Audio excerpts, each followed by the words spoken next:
Welcome back to the Four Horsemen, which of course is just the Three Horsemen. You know, sometimes schedules don't align. Sometimes there's a lot of events going on. And so we need to talk about stuff. And it can be hard, of course, to schedule a guest, but that doesn't stop send the us. other horse to the glue factory. So it's all. But I know it's the Three Horsemen, but if you guys would like the shirt with the Fourth Horseman on it, you could pretend while wearing our brand new Four Horsemen shirt that you, in fact, are the Fourth Horseman on this show. As you can see right here, see, it's the horse with the number 4, despite the fact that there are 3 of us. And we have the logo on the back. Here you go. Yeah. A comfortable shirt too. It's Yep. nice and stretchy and big. Yeah, it's a nice one. Yeah, it's more like a vintage. It's kind of a cream color. We went with a lighter color for this one because it shows off the dark colors on the logo better. So if you guys would like to support the show and get the Four Horsemen shirt, you can head on over to lastfreenation.shop and get it for yourself right now. I think there are also going to be some Four Horsemen shot glasses on there. So those are coming. If they're not up there right what now. What is that like? Our shot logo, glasses. a shot glass. I thought you meant some Hassan-esque, material. Shock glasses. It's to stop alcoholics. I designed them. For yourself, of course. Yes, of course. Not for you guys. You guys have got a handle on it. Yeah. So anyway, I believe if they're not there right now, they will be there soon, because you guys have been asking for Four Horsemen shot glasses, and that is a good idea. So we will at least have the shirt there, and if you guys want to help support the show, it's a good time to do that. I think the show has a great logo. Shout out to Atan Talas, who did the logo for us. I think the logo looks sick. So there you go, guys. Thanks a lot, as usual, for supporting Elephant and supporting the show. You also get the Elephant merch, joggers, desk mats, everything over there at the same time. The joggers are fire. I got some of those. I got the very nice and comfy. I wearing mine right realized. Talk to me, man. No, what I've realized now is I've been doing it wrong the whole time. I didn't realize this was an option, but it is. You can just wear sweatpants while you're traveling. You can just do that. It's the shit, isn't it? Yeah, it's actually the best, bro. Like, take your belt off, sir. Joke's on you. I am man spreading at levels never seen before as well. Like, just fucking. When you're in jeans, you can't man spread properly. It's all still a bit, like they're all, it's all a bit jumbled up down there. Not now. It's all just as it should be. We're also going to have the Four Horsemen jeans with Richard Lewis doing a Sydney Sweeney-esque commercial for it. Fucking hell. That's just a horrifying crossover, isn't it? Like, yeah, of course. Yeah, because I don't dressed identically, of course. I don't have good genes. I couldn't even touch your toes. No, it'd be horrible. So, but anyway, sweatpants are the shit, man. I had no idea. I've been doing it. Yeah, these joggers are good too. We went through a lot of iterations of the clothing guys and samples and everything. So we tried to pick some good stuff, and they are very nice, very comfortable. By the way, spoiler, because I have no fashion or aesthetic quality to me, I just picked the softest ones. That's all I picked. I just picked the ones that felt really soft. That's all I picked. That one. Yes. I have no idea if it looked good. That's all I needed. Yeah, you are. All right. I like that. See, everyone thinks he's a monster, but he's like Frankenstein's monster. I just need some softness, some gentleness. But I was never given it. So it hardened me against the world. He befriended a blind man. And that's why we're going to release our sweater blanket. Actually would be fire. I'd have one of those as well. Spend a lot of time in the movie room watching films, obviously, for the other podcasts, so one of those would be good. There you go. That'd be big for the program. So, all right, I'll get on that. All right, make it so. All right, so guys, we are here today to talk about something uncomfortable compared to our previous conversation. As usual, our topics on this show may be a little spicy, and that is the recent Valve, we will call it a devaluation of the skin market over in Counter-Strike. And you may think, well, what does that have to do with esports? Well, guys, the skin market, as you may or may not know, actually props up a lot of the Counter-Strike scene and esports teams and co-streamers and personalities, because turns out skin trading sites are pretty huge. And, this is similar to a move that happened a number of years ago when there was a scandal with the skin betting sites that Richard helped to break the story. So why don't you summarize that really quickly? Because that dropped something, $5 billion out of the market or something? It was like a $5 billion gambling operation. How long ago was that now? Is that like nearly 10 years? Yes. Good amount. We're talking like CS:GO Lounge type thing. Yeah, it must have been. Must be a solid 8 or 9. At yeah, least, it must be coming up to a decade. Well, I mean, just to summarize, essentially, what happened was Valve is very judicious and generous in how it allows people to use its API, right? Because Valve value, kind of like community experimentation. And so what people sort of came up with the idea of was, what if we could use skins, these essentially, unique items in the game that don't hold real world value, wink, wink, wink. What if we were to use them essentially as like poker chips, gambling chips in a casino? And so they created a variety of these casinos, which were simply, loads of them sprung up overnight because, as I would later find out, there was essentially a, air quotes, criminal conspiracy where all of the people running these websites essentially colluded, shared information on how to register in places where, if they were investigated, the American government wouldn't be able to obtain financial records and things such as that. And then they just sort of threw them out there to the community. And I kind of was a bit reticent to call these things harmful. I am not, by the way, hysterical when it comes to gambling. I think a lot of people are. Now, that isn't to say I don't recognize there are a lot of problems with gambling. Gambling addiction is real, etc. I'm not a total denialist or whatever. But I didn't see how potentially dangerous these could be to young and impressionable people. I was quite flippant about it. I even made a joke at the time going, look, if you're going to get a gambling addiction, the best time to do it is when you're a child, because then you can't lose a house, you can't lose a car, you can't have your assets frozen. Technically accurate. One's on point. Deeply unpopular opinion at the time, even as a joke, but whatever, right? So, so I was watching these things in the corner of my eye. And then what I started realizing was, mysteriously, if you wanted to be lucky on all of these sites, all you had to do was be an influencer. Holy shit, those guys were winning all the time. Because they were streaming this, guys. Yep.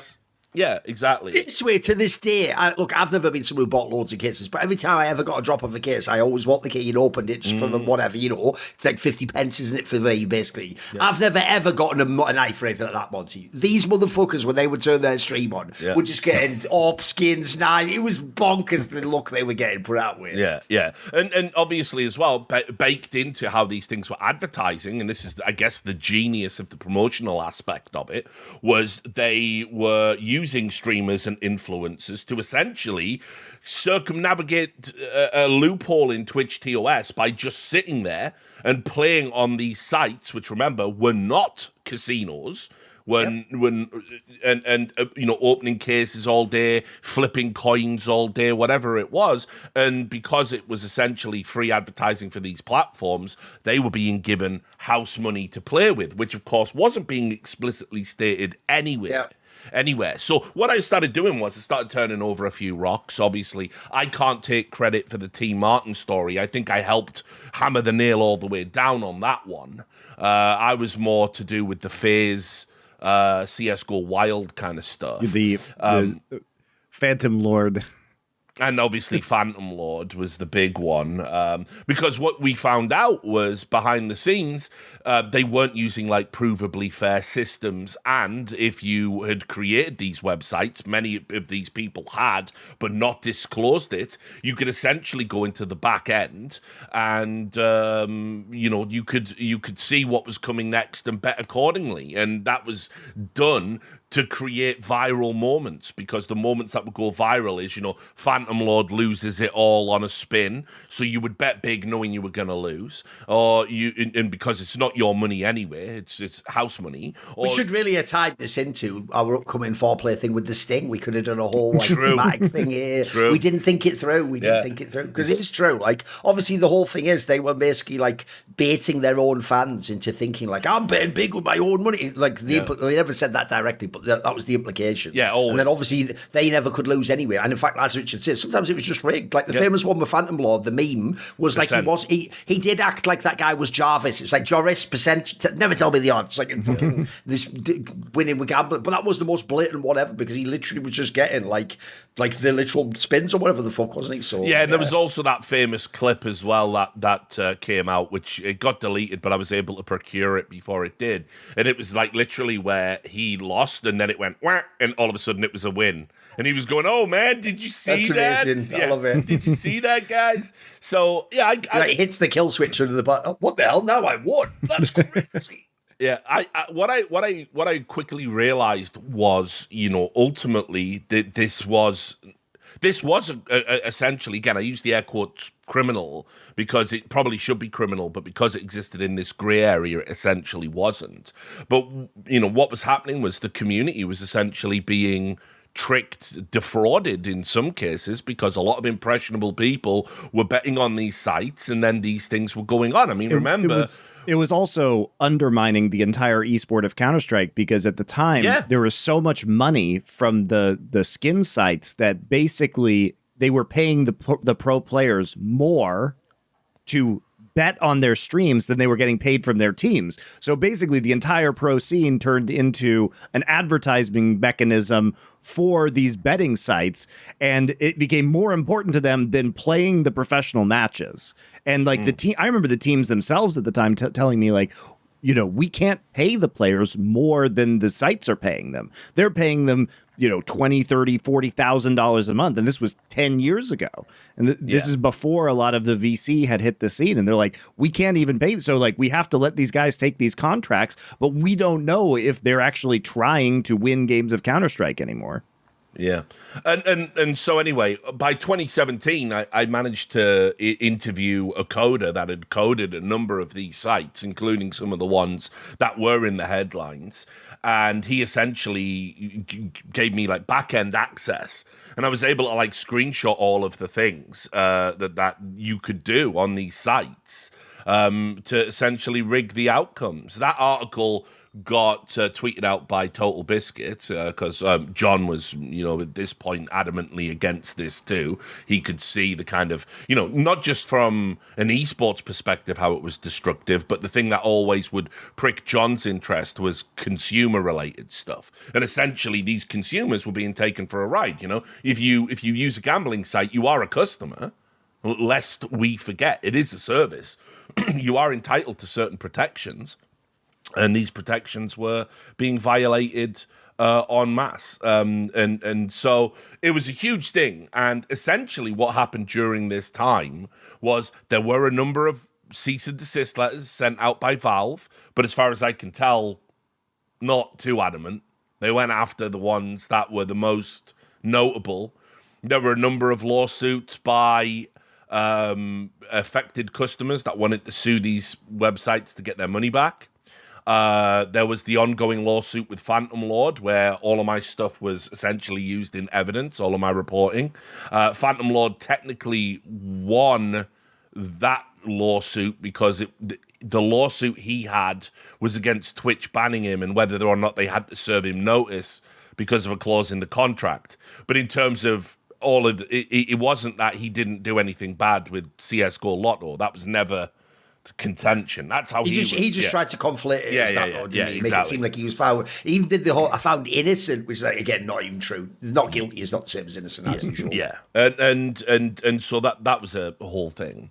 And what's also interesting, there was even Native American tribes were suing, Valve because they had been apportioned as part of the reparations for what had happened to them. They were given exclusive gambling rights in certain states, I think like Washington, for instance. And so they saw this as being a violation of that treaty, essentially. Yeah. I mean, that didn't even think of that fucking angle. Holy shit. So what ended up bubbling up out of this during this 2016 to 2018 time period was pretty crazy. But in the end, all that ultimately happened was T Martin and Syndicate got a fine from the FTC. and they got told that they could be audited at any time in the future on any of their business endeavors for the next 10 years at the drop of a hat, and pretty much everyone else got to walk away from it relatively unscathed, and including Valve, who obviously were on some level complicit with all of this by simply allowing it. A lot of people got insanely wealthy during this time, and essentially the big market and the interest in the market, the skins market, it's all born out of this time period, because people were able to use all these nefarious means to build these insane huge inventories, whether it was dodgy sponsorships, rigged gambling outlets, scams. I mean, I lost count of how many different iterations of skin scam I saw during this time. And, the estimate was something like $5 billion on this. It was something outrageous, right? This black market of skin betting was phenomenally valuable. Oh, it was worth billions for sure, yeah. So, I mean, people got very rich, and like this was a huge deal, and it was going to explode into some sort of regulation, at least within the United States, if not elsewhere as well. And so that's why Valve, had to shut this down. And By the way, one other thing to say as well, if people don't get the mechanism behind how this all worked as well, it's like Richard says, Valve never told people do this or ever said we're fine. What they did is just never address it. Essentially, they just left it as like a weird loophole. Because if people don't know how you even do, let me explain to someone. If you go onto one of those sites where you buy a skin from someone, well, there isn't actually a mechanism in the game where people use fiat and buy the skin, and it somehow goes to an escrow. What essentially happens is it just uses, as far as I know, Richard, still to this day, don't they just use bots that essentially just do like an automated version of what you as a person would do if me and Monty just traded skins? Yes. So essentially what Valve's letting you do, this is why when they do like the 7-day lock, it fucks those sites, because it makes it even more complicated, and the facade of we're the ones doing it like kind of goes away. Like basically the whole premise is they're acting as though there is no such thing as gambling, and as though the skin really has no real world value. It only has value in the game to me and Monty if we're trading. And even then, by the way, the whole point of the trade system is if he wants, people have done this many times, he could just offer nothing and I can give him everything in my inventory. Like they really do act as though there is no real world financial aspect. But by allowing this, it is obvious that you do know what is happening and that you do know you are tacitly approving it and profiting from it. Because if you actually wanted to fuck this and shut it down, there's a million ways you could do it. There are so many ways for this process. You could get, as they have done with the locks for a week and stuff, you could get in the way of this. If you really never wanted this to exist, you could have done that a million times over. So to me, that's why Valve being implicated has to happen eventually, because on some level they clearly are not only aware, they just, as you say, wink wink, profit from pretend it doesn't exist, Yeah, so it's like for instance with the case opening sites, because obviously I do want to make a distinction between the gambling and the case opening. How the case opening sites would essentially work is like Duncan described. You have a graphical interface that makes it look like you're opening a case, but what's really happening on the back end is a bot goes out and essentially retrieves the skin that you've unlocked and then gets it ready to trade to you. And as a result of that being the mechanic that's at play, just with this graphical overlay that doesn't make that explicit, what you could do is you could literally set it. So let's say it was $2. Well, in some cases it was $2 per opening on these websites, right? I can press a button and just make it so the only skin I will ever retrieve for you is worth between 76 cents or $1.20. And it will only retrieve those skins. And so what then happens is people don't want those skins. They don't want the cheap skins. So I've already made potentially 80 cents profit per spin. But then what you would also do is you could convert that to credit. But it wouldn't obviously, it would always be the lowest skin. So the credit you're getting is only existing in the website for further spins. You never had ownership of the money anyway, and they are pocketing essentially 80 cents every time you spin anyway. So it was ridiculous. And like, it was literally, you could just press a button and that's the only types of skin it would bring back for you. And there was, many such cases, as you might say. So yeah, it was wild. Like when I started looking into this, I didn't realize like how bad it was. And, the whole thing from top to bottom. It's why I always said, the whole skins business is dirty, because a lot of these people that now are like, oh, I'm just an enthusiastic trader, man. I just have a big inventory, man. It's just a hobby, man. I just do it for fun. They all got their inventories using shit like this, almost certainly, in the vast majority of cases. So whether or not they directly engaged in dirty behavior or were just beneficiaries of it, I don't think that's much of a distinction, frankly. And, how this plays in today, guys, is Valve stamped all of this out. This is not allowed in any capacity anymore because of this scandal. But it did, basically vaporize a multi-billion-dollar betting market. And so where we are at today is that Valve has now decided in their latest patch, and in true Valve fashion, I mean, why would they tell anybody about this? But Valve never tells anybody about anything that they're doing, is that they have decided that in their latest patch that they are going to change the way that players can acquire the most valuable in-game items. And these are some items that could be worth tens of thousands of dollars, particularly gloves and knives.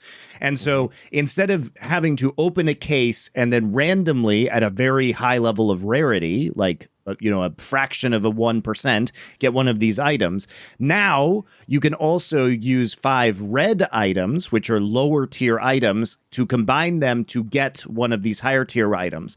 And the knock-on effect of this was basically overnight, the highest value items cratered in value, erasing what some people have estimated at between $2 and $3 billion of value, which we'll get to in a second if you think that sounds crazy. According to Price Empire, it was $3 billion was wiped out in 38 hours on the market. Yeah. Because these items then decreased in value because people could trade the red items, and it also increased the price of the red items because now people were rushing to get the red items so that they could trade them up into the higher tier items. So it more or less like compressed the market, but it didn't make the red items go up enough in value to offset the loss of the high tier items, hence the $3 billion of loss. And if you guys think that sounds like a lot, nobody knows how much money Valve makes off of Counter-Strike because Valve is a private company. But I have seen estimates that between sales of skins and case keys, that Valve makes over $1 billion per year just on skin sales and case keys. So considering Counter-Strike CSGO has been out, and remember, all the skins from CSGO ported into CS2. CSGO was launched in 2012. We now have over 13 years of skins that have kind of accumulated. Give the skins were 2013, but whatever. Yeah, sure, 12 years, whatever. It's over a decade of accumulated skins in a market that is generating Valve $1 billion per year, and that's not the secondary market. I'd be amazed if it was that low, frankly. Sure. Because that's just the keys that they sell to cases, and then also their cuts on, because Valve gets cuts of what takes place on the community marketplace. So they actually take around 15% of sales. So, they've got a huge financial stake in this. And it's also another reason why Valve doesn't really care about how valuable the skins are ordinarily. So you guys have anything to add about this massive drop in value? Another thing I would say is, let's face it, another thing we all know, all of our friends who are orders in the industries beg for this all the time, is where's all the fucking team-based stuff? Where's the team-based gloves and all the, where do I get my skin? Where do I get my AWP skin that's simple if I'm Na'Vi 10 years ago and he does that jump indoor scope, etc. Well, the real problem, Monty, is just like in League, because we don't have any actual quantifiable numbers from the game dev about how much they make, we can never figure out, are we just small fries to them and there's no point them letting us in on the cut? Are they just making infinite money anyway without, the problem is we have no parameters that we can only speculate based on knowing people in the industry and what the companies tend to be like, because that's always been a question I had the whole time, was like, I've always felt like that one of the reasons why they allow esports to stimulate the market and to keep people interested in the game, but if you notice, they don't do what would be slam dunks in any other industry. Like, think about it, guys. Imagine, like, in the NBA, there's no Jordan gear. Like, it would be stupid. That's how these entire entire sports run. Like, it's all about getting all these. So the idea they just don't care about having, like I say, like a simple AWP skin or something. It's just insane. That sounds like you just don't want the money. And I'll tell you the problem I have, Monty. I've always had this suspicion about both Riot with their selling skins themselves and then Valve with allowing the skin market is. That implies to me you might be making way like magnitudes higher amounts of money than we even know. So your whole thing is you just don't want any attention on that field. You just want everyone to think it's just some vague thing over here. Because if anyone ever pulled on that first thread, the whole thing would unravel, I feel like. Yeah, and also I think it's especially important in Counter-Strike because I think, apropos of nothing, my own speculation, that probably Counter-Strike has the highest percentage of players that convert to esports fans. So I would assume that esports skins would do particularly well in Counter-Strike. Whereas if you look at a game like League of Legends, enormous player base, very bad conversion of game players to esports viewers, but I imagine it's quite good in comparison for CS. I don't think it's a coincidence, Monty, that like now, the modern day, you have actually the most amount of online cups and competitions in Counter-Strike every single day, bro. Every day. Like, the joke is, Simple had to go to tier 2 and play online now because he's not in the top set. There's been times, bro, where he plays multiple games a day because that's sometimes what the scheduling is like, right? That isn't just cause there's loads of viewers randomly that love watching shitter online Counter-Strike. It's cause these are just excuses to create fucking more games to bet on with the skins. And if you ever go and read any thread, bro, on HLTV for some one of these random online cup games, let's say one that doesn't have Simple, it's the same tournament without it's two random teams you've never heard of, bro, you'd be shocked how many comments there will be below, this team's going to win, and you're like, there's no way you guys follow this level of CS. It's just because of the betting. That's still a real thing. That's still it's why actually when we talk about League and them letting betting in, that's also why I was so shocked it took them so long. It's an obvious thing that stimulates the average pleb customer to be more interested in more of the games in the league. Like, because think about the analogy in League would be all of a sudden people might care more about like North American League if there's someone who vaguely knew the players anyway and wanted to bet on it. Whereas if you have to just do it just because you love the game and you want to watch the highest level league, that's a different fucking question, isn't it? So no, it's definitely a massive part of it. I think as well, look, the reality is, I think Valve, like, probably, I'm going to give them the benefit of the doubt. I think when they created skins and by extension the skins market, we have to remember, right, they'd been through various iterations of this. We had them in TF2 with hats and cosmetics, and we found all sorts of interesting shit was going on in that space, right? For instance, there was reports that the Russian mob was using TF2 keys to launder money. They would buy them in bulk and sell them, and then with a bot, and then take the money out, and then, all of this stuff. So that was happening. And then obviously it was Dota, and we, saw how different cosmetics could accrue value based on scarcity in that. And I think what they probably weren't thinking too much about, because it wasn't really a thing back then, they essentially created a cryptocurrency. And they didn't really. I don't think they realized the ramifications of that when they just dropped it in to a teenage player base. Like, CS skins are basically NFTs. The thing is that people got really mad when NFTs were released because there was people are like, I don't want NFTs in games. Actually, I think if we're honest, NFTs in games are probably a good thing because at least you would own the NFT instead of it being a license from Valve like these skins are. But if you want to see what an NFT economy looks like, that is Counter-Strike, right? There's a marketplace where, you are given these objects and you can trade them and they accrue real world value because of rarity and desirability and the fact that it's kind of a weird functioning mini economy. And the difference is that Valve can screw with this a lot more than they could screw with NFTs should they have existed. So I don't think NFTs are the great evil of gaming as people presented them to be. And in many ways, it would be preferable to this system that Counter-Strike has, even if it would be similar on its face. I mean, obviously, to be clear, I think NFTs are total bullshit, and I never even bothered with cryptocurrency because I think anything but the NFTs aren't bullshit in the context of in-game items. Yeah, like they're useful in this case. What'll end up happening is, right, because you know how people hear the trigger word and then they just fill in the rest of the sentence? Yes. They're going to be like, okay. What was going on with NFTs was obviously nonsense. What could be done with NFTs is something akin to CS skins. Yeah, well, too late. They killed that goose as well. That goose is gone. It's dead. So now we're just on to Web 3. That's the latest grift. Whatever the fuck that in AI. Whatever the fuck. AI. It's definitely AI, by the way. Yeah. So anyway, some thoughts about this, right? So first of all, because we're talking about just the how they've altered scarcity.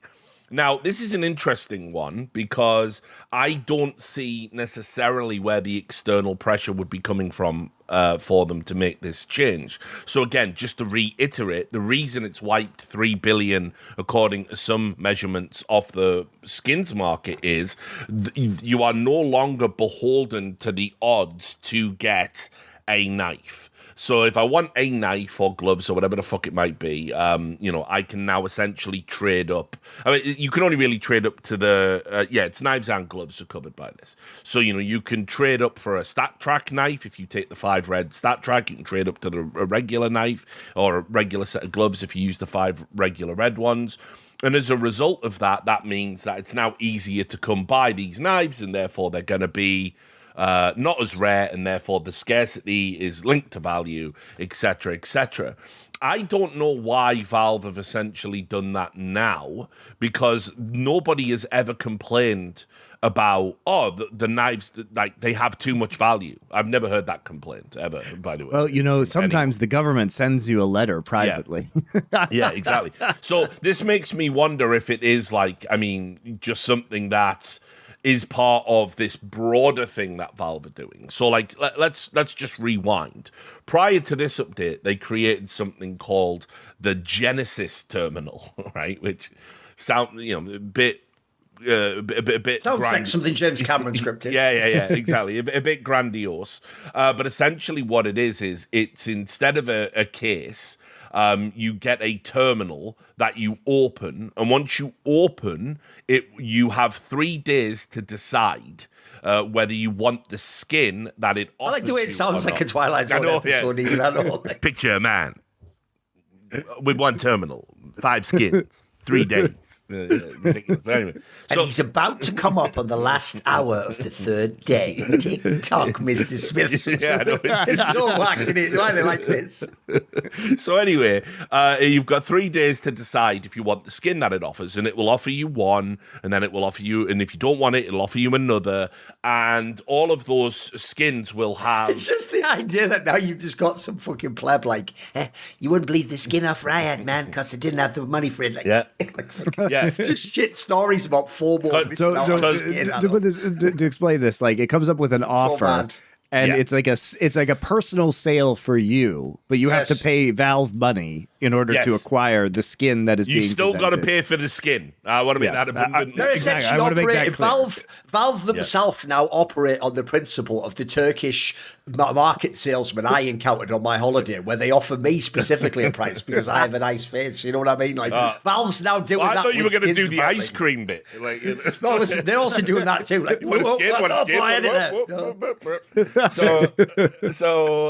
Basically, you pay for the terminal, and then you open the terminal, and then the terminal goes, "Hey, want to buy your skin?" And it's like, "Oh, so I don't get a skin." No, you could buy this one. I don't want that one. You click it, and then eventually it'll offer, "Oh, that skin's sick. That'll be $1,600. That's some of these skins are obviously insanely priced, and if you don't want to pay above market value, it's got to be set. If you actually, the people who know more about skins than me have crunched the numbers, and some of these skins are coming out above market value. About if you would just go and buy them. So ultimately, which already that part seems alarming already, because that feels like you're defrauding the customer. Then I get that you don't acknowledge there is a market, and all that jazz, but exactly. Still feels a bit off. You see, Thorne, it was the market that was wrong, not Valve. Yeah, and why were they discounting those skins? What's also someone should put that bloody market on trial. I tell you what, that market's got a lot to answer for. What's also interesting is as well, obviously all the offers are random, so you don't get to choose. There are no knives or gloves in a Genesis terminal. That they will never drop. Which is why it's important to talk about this coming first, because it's essentially stage 1. And all the things you buy, you can't trade them away for 7 days. They're subject to the usual trade ban, which they also implemented a while back to stop people like doing instant scams and like hacking an account and trading everything away and all this stuff. Here's a quick quiz for you guys if you like privacy. True or false? Incognito mode makes you invisible on the internet. The answer, of course, is false. As we know, browsers like Chrome will still collect your data in incognito mode and send it back to Google. So, guys, if you want to really be secure and private, you should use a VPN. And that VPN that you should use is ExpressVPN. Because guess what? All of the data ExpressVPN collects never gets sold to third-party data companies or advertisers. So that is fantastic because even your ISP will be selling your data a lot of the time. So if you really want to keep your personal information secure, you guys should definitely use ExpressVPN. Your mobile network provider will also be selling your data potentially, and you can avoid that also by just installing the ExpressVPN app on your phone and activating it with just a single click. It runs in the background, works fantastically. I don't even notice it's on most of the time. Doesn't slow down the speed at all. So, you guys should be wanting to hide your IP address, especially if you want to, say, change your IP address to a different country to watch movies on Netflix that might not be available in the country that you reside in with your IP. It's extremely easy to use. I'm using it right now on my desktop while recording my ad. I'm using it on my phone constantly, especially because I'm bouncing around from public Wi-Fi to public Wi-Fi, whether I'm at a restaurant or a cafe or just on the go. Just awesome. Works on all devices, phones, laptops, tablets, and more. Anything. You can even install it on your router if you've got the right router and protect your entire network at once. And they have optional dedicated IP service. So that's another, if you need a dedicated IP address, that's another option for you. ExpressVPN will offer that. So guys, it's been working great for me. Like I said, it's so fast I don't even notice it on. And you can secure your online data today by visiting expressvpn.com/horsemen. It's plural, MEN. That's expressvpn.com/horsemen to find out how you guys can get up to 4 extra months when you sign up. expressvpn.com/horsemen. So anyway, why have they done that? Because essentially, it sounds, if you were to look at it on the surface, you would go, you could make an argument that that's even more predatory than just opening a case. I open a case and then I get offered to buy a skin. I have 5 choices. They've upped it to 10, I think, now, by the way, I read somewhere. I have 10 attempts to find a skin I want to buy with my money. But if there's a countdown timer in the corner. Yeah, and I've got 3 days to intimidating you. Right? And if it doesn't give me a skin, by the end of the 10, the terminal just explodes and I get nothing. I mean, am I mentally ill? Like, or is that worse? I really have to hand it to Valve. You know, no, like they're good crazy. at coming up with the latest, greatest way to extract money from people. Oh, it's wild, bro. And then anyway, right? So here's the thing. Why they've done that is obviously related to what's going on in Europe right now, where, in certain countries, case openings, as we know them, as in random loot boxes, a little random bit of fun in the game. Now, there was a bunch of stuff in like, Belgium and the Netherlands and other countries. You have to display the odds now, so I know what I'm getting essentially before I click on it. You can't, if I open X amount of times, I have to get something. Like, they changed all of this stuff, and in some games they were just flat out banned. That was that. You just had to completely rework the game to not have that element in. Well, that didn't just go away, and what happened on the 16th of October. So I mean, think about it in just contextually. I think. Did the Genesis terminal come out in September? So anyway, basically, this was being debated in the European Parliament. There's this thing called the Internal Market and Consumer Protection Committee in the European Commission, and they want to enforce, certain changes. And one of these changes is for any game that a minor, which which is for them, I think 13 and above is a lot of these games. You know that you can play them when you're 13. You can have a Steam account when you're 13. And any game that a minor could have access to can't have loot boxes in them. Simple as that. Like, you just can't have it. And so what Valve have created with the Genesis terminal, it's not really a loot box. It's outrageous, but it's not a loot box. It's just a sale, Richard. It's exactly. A timed sale. By the way, another key thing discount. people are missing, because I saw this take widespread across the industry, and it is the craziest take I've ever seen if you have even the most basic grounding in economic theory, and it goes like this. Well, in a way, it's a good thing that the market lost all that value and that there's an easier access point to getting skins and gloves now, because now everyone gets to have great skins and gloves. That's not how value works. Like, if everyone has the thing and supply to it is incredibly simple and it doesn't then you've ruined the entire market. Like think about it. Surely, I'll give you the example. Surely you idiot kids will understand. You know how you wish you had the most expensive Yeezy trainers? If you all had them, what would make it cool and unique to you? If everyone had them, if everyone was just given a pair of those Yeezy trainers, you would quickly find you wouldn't associate them in your mind with being so valuable. The limited supply, which was the entire way that worked, essentially Kanye understood. People don't know, as a quick aside, all Kanye West did with those trainers was he just copied what already existed in fashion for women with handbags. What happens is, in the world of like boutique handbags that cost like 30k, believe it or not, you can't just go into a shop and go, that one there, please. Like, you have to be like, have advanced notice, and then they drop it at a certain time, and then they go to the influencers for. He just took that market. So essentially, what people don't seem to understand is the notion that having the gloves or the knife, like I just said, I've never opened a knife. I had like one AWP skin ever, I think. So I had fuck all from skins, right? But that makes it, even to me, the knife seem more valuable because I don't have it. So every time I see someone with the knife equipped, I know at a minimum they've either spent a fuck ton of money or they've been grinding a billion cases in the game. Like, I don't think people realize, like, it's only very temporary that you'll all feel like, it's awesome, I've got everything now. It's like, yeah, and then what tomorrow? Like, what stimulates then doing the bets more? What stimulates trying to collect more? Remember that it's also a collector's market. That's another reason you want all these items, right? The fact that not everyone has them is a direct feature, not a bug. So I found that part very weird, that people made this sound like, let them eat skins, Monty. Let them all have gloves and knives. Like, that's, you're already out your fucking gourd on that one. I mean, and then that whole thing where a bunch of people in the industry, even worse, some of them were famous traders and people who have ownership in skin sale sites, were like, well, you know, I don't think it's that big a deal, really. It's like, you will directly profit from all the people who are in the gold rush, well, the reverse gold. This is like a Black Tuesday. The people who rush to sell the skins because they think they're worth fuck all now and going to go down, you directly profit from that. So that's also really bad fucking, I think it's just a terrible look to just say like, lol, who really cares about all the money getting lost? So I think this whole topic's way smaller than it should be.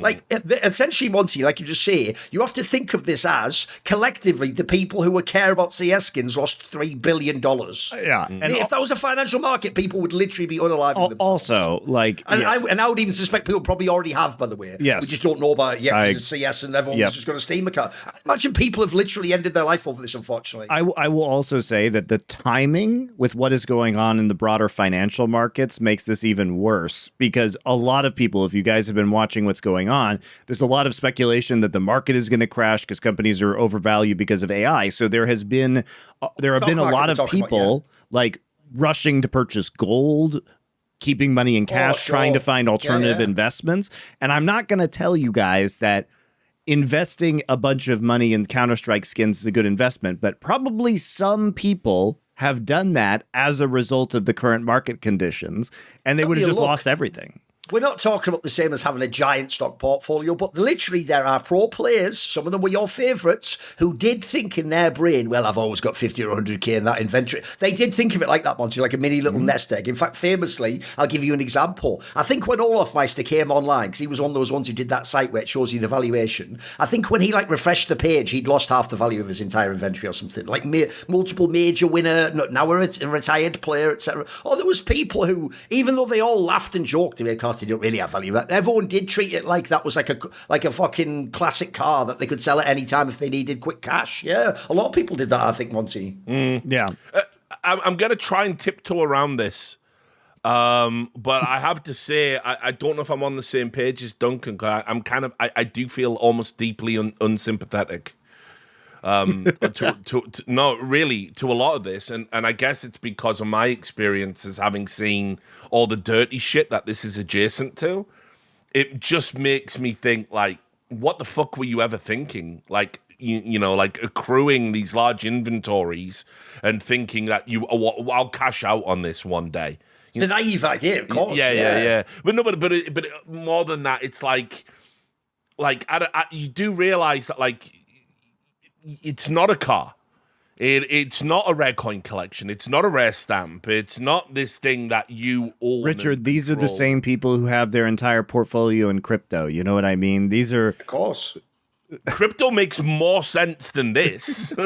By the way, the one part I always thought was the control maddest your that wallet. I was always legit low-key amazed there was never mass lawsuits over the fact if you get banned, you just lose your fucking inventory. I always thought that was fucking insanity. Yeah. Like, because again, if I had 100k of stuff, and then I like fucking fuck up in some minor way in society, you just nick all my money. Like, thankfully, that isn't the way the world works, but that is what happens to the inventory if you cheat or something. And that's because these are licenses. The skins are licenses that can be revoked by Valve. Yep. So I agree, it's risky for sure. So I mean, look, like when I see people like there was a lot of people coming out and saying like, oh, you know, my fucking inventory just got fucking blitzed, like blah blah. You know, I'm kind of like whatever, like almost like what were you thinking in the first place? You know what I mean? Like there has to be.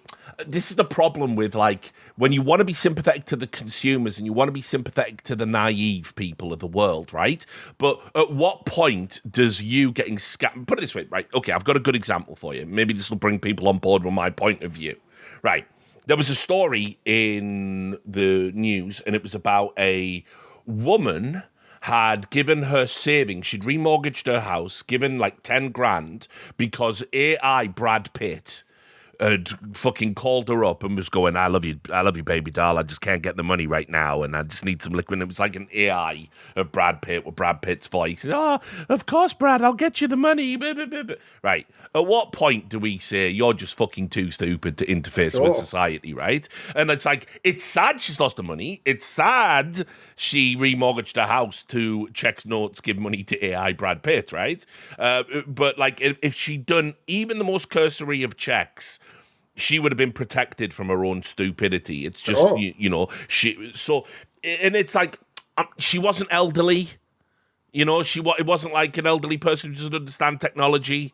She was like, you know, a middle-aged woman who really should know. You know the obvious perfect thing here, Richard. You've even missed the obvious thing. What, the Nigerian prince? That is literally what to this day they do with all those Nico ads that are on YouTube. Yep, correct. Goes like, hey, I'm Nico, and here's like some cool skin you've won or something. Just click this link. By the way, like they're doing that to all of us with AI. And by the way, the attitude on Reddit, if you fall for that, is you're an idiot. Yeah, of course. Yourself, right? They don't care. They don't even think there's something. So why do we not extend that logic to, if you thought locking up your fucking life savings in skins was a good idea, you're just an idiot, right? So that's kind of where I'm at with it, which isn't to say that I'm totally, I'm just broadly unsympathetic, not completely, right? Like there is a distinction in there, right? Well, and I think we have to ask ourselves, why did Valve do this? Because it's what I was talking about earlier. It's almost certainly to preempt the regulation that's coming in, because I don't think it'll stay localized to Europe, by the way, although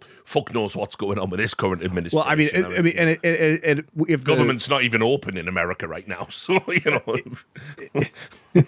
if the price of the skins in the market gets too big, the question is it some sort of online unregulated financial market, right? You know, who is controlling this? Are these licensed banks that are holding the money, right? Are these approved, government approved entities? My gut read is this: stage one, I think the Genesis terminal will essentially, they might even go back and retcon some of the old cases.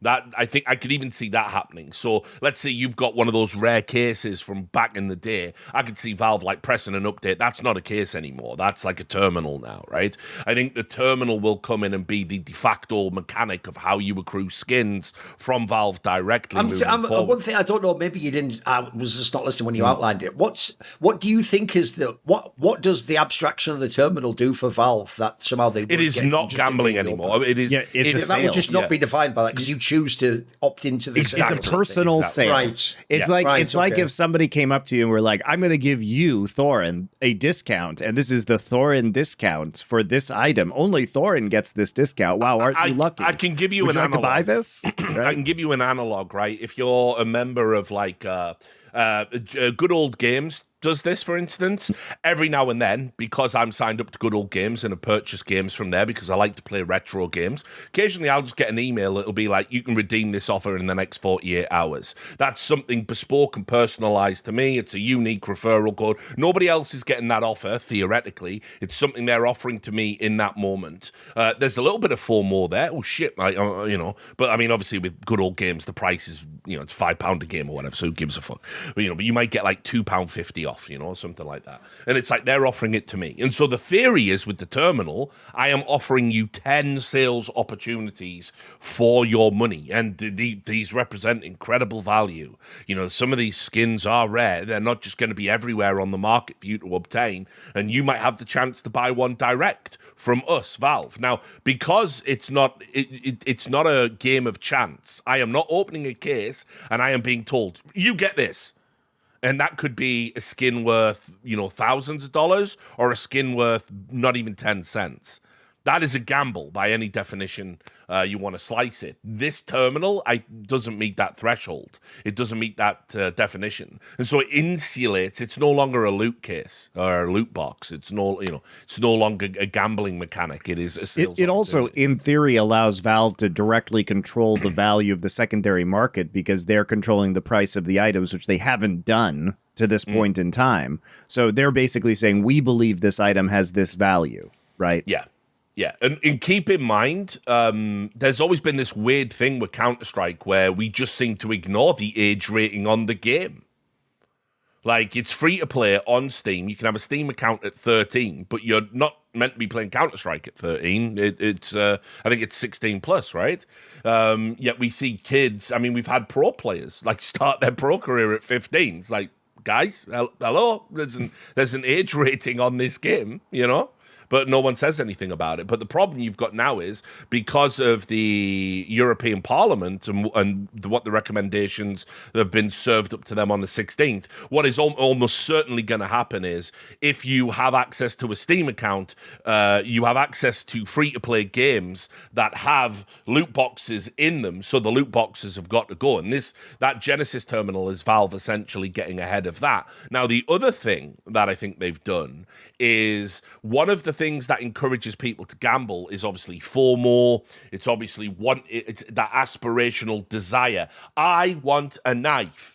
One of the things I hate about skins is it turns everyone full retard. Like, it is mental. If you've ever played a game and ever pulled out an expensive skin in a game, everyone will stop and, like, look at you. Like, you're Christ coming down from the cross. Like, oh, the dragon, oh, can I hold it for a round? Like, what is happening here, guys? Like, fucking hell. You could look at pictures of these things. It's no different functionally. It will never be. You got people using skins changes in the game. So it's like, I'm going to risk a VAC ban so I can pretend I have a fucking AK Arabesque or whatever the fuck it might be. I don't even know the name. I love the idea that they come up with the fake trainers like, hey guys, I just got them new.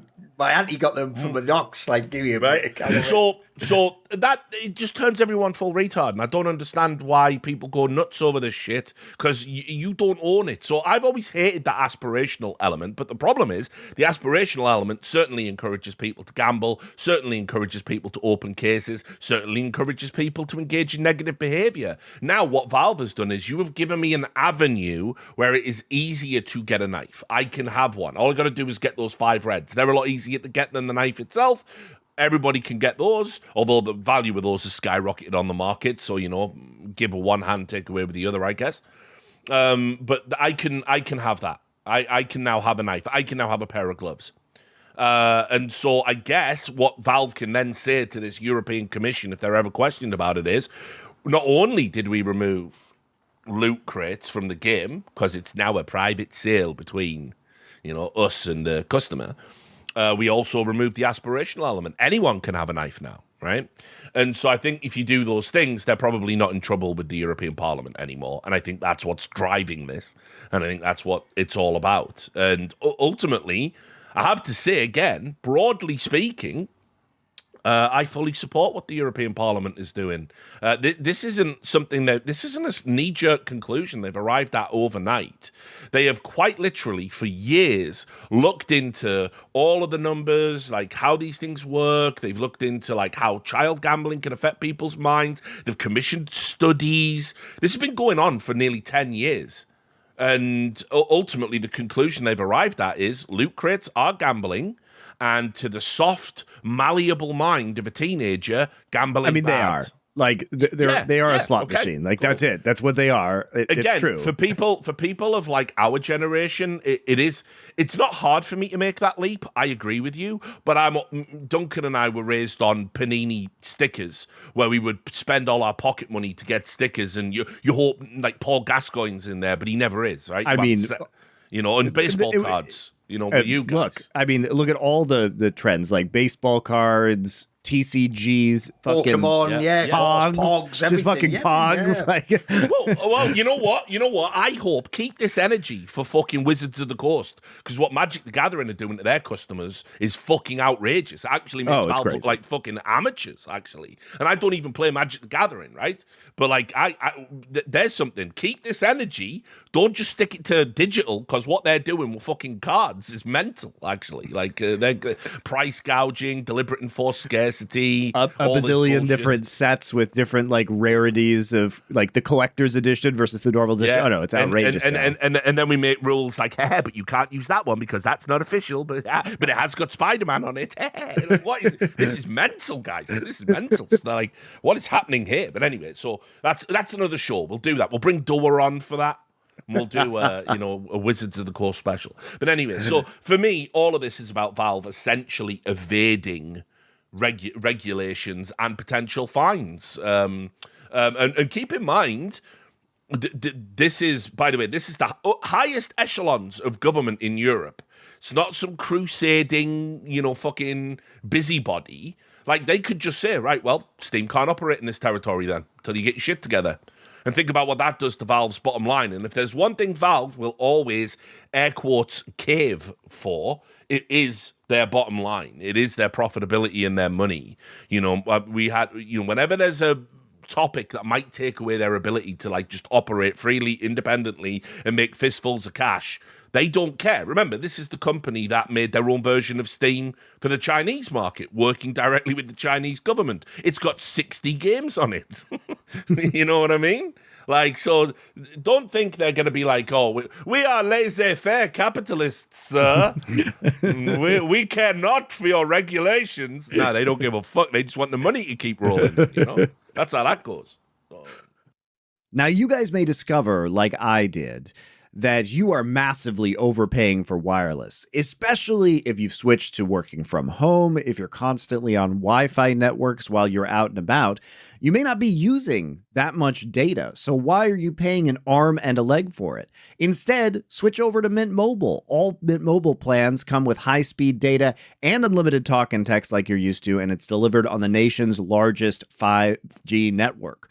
You use your existing phone with any Mint Mobile plan, and you bring your phone number either through an eSIM or a SIM. If you have an eSIM, you can set it up right now on your phone without having to hassle with going to any store, getting those changes made, or even waiting for them to send you anything, which is really, really nice. So you can cut your wireless bill massively without any degradation to your service by switching to Mint Mobile.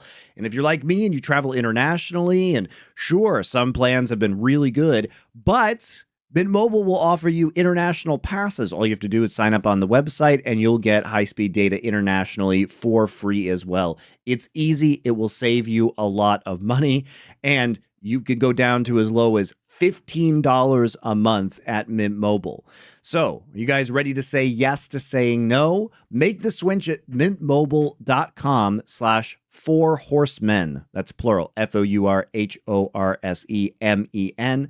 That's mintmobile.com/Four Horsemen. Upfront payment of $45 is required, which is the equivalent of $15 per month. Limited time new customer offer for first 3 months only. Speeds may slow above 35 gigabytes of data on the unlimited plan. Taxes and fees extra. See Mint Mobile for details. I also want to start tying this in now to esports because this is the. I've got material for this. I'm ready. It's really interesting because obviously the devaluation of the skin market is going to affect esports in that, first and foremost, there are third-party skin markets that are very big sponsors of tournaments, teams, players, right? And so if they're doing less volume or less revenue, that will affect their ability to literally fund the professional scene at a variety of levels.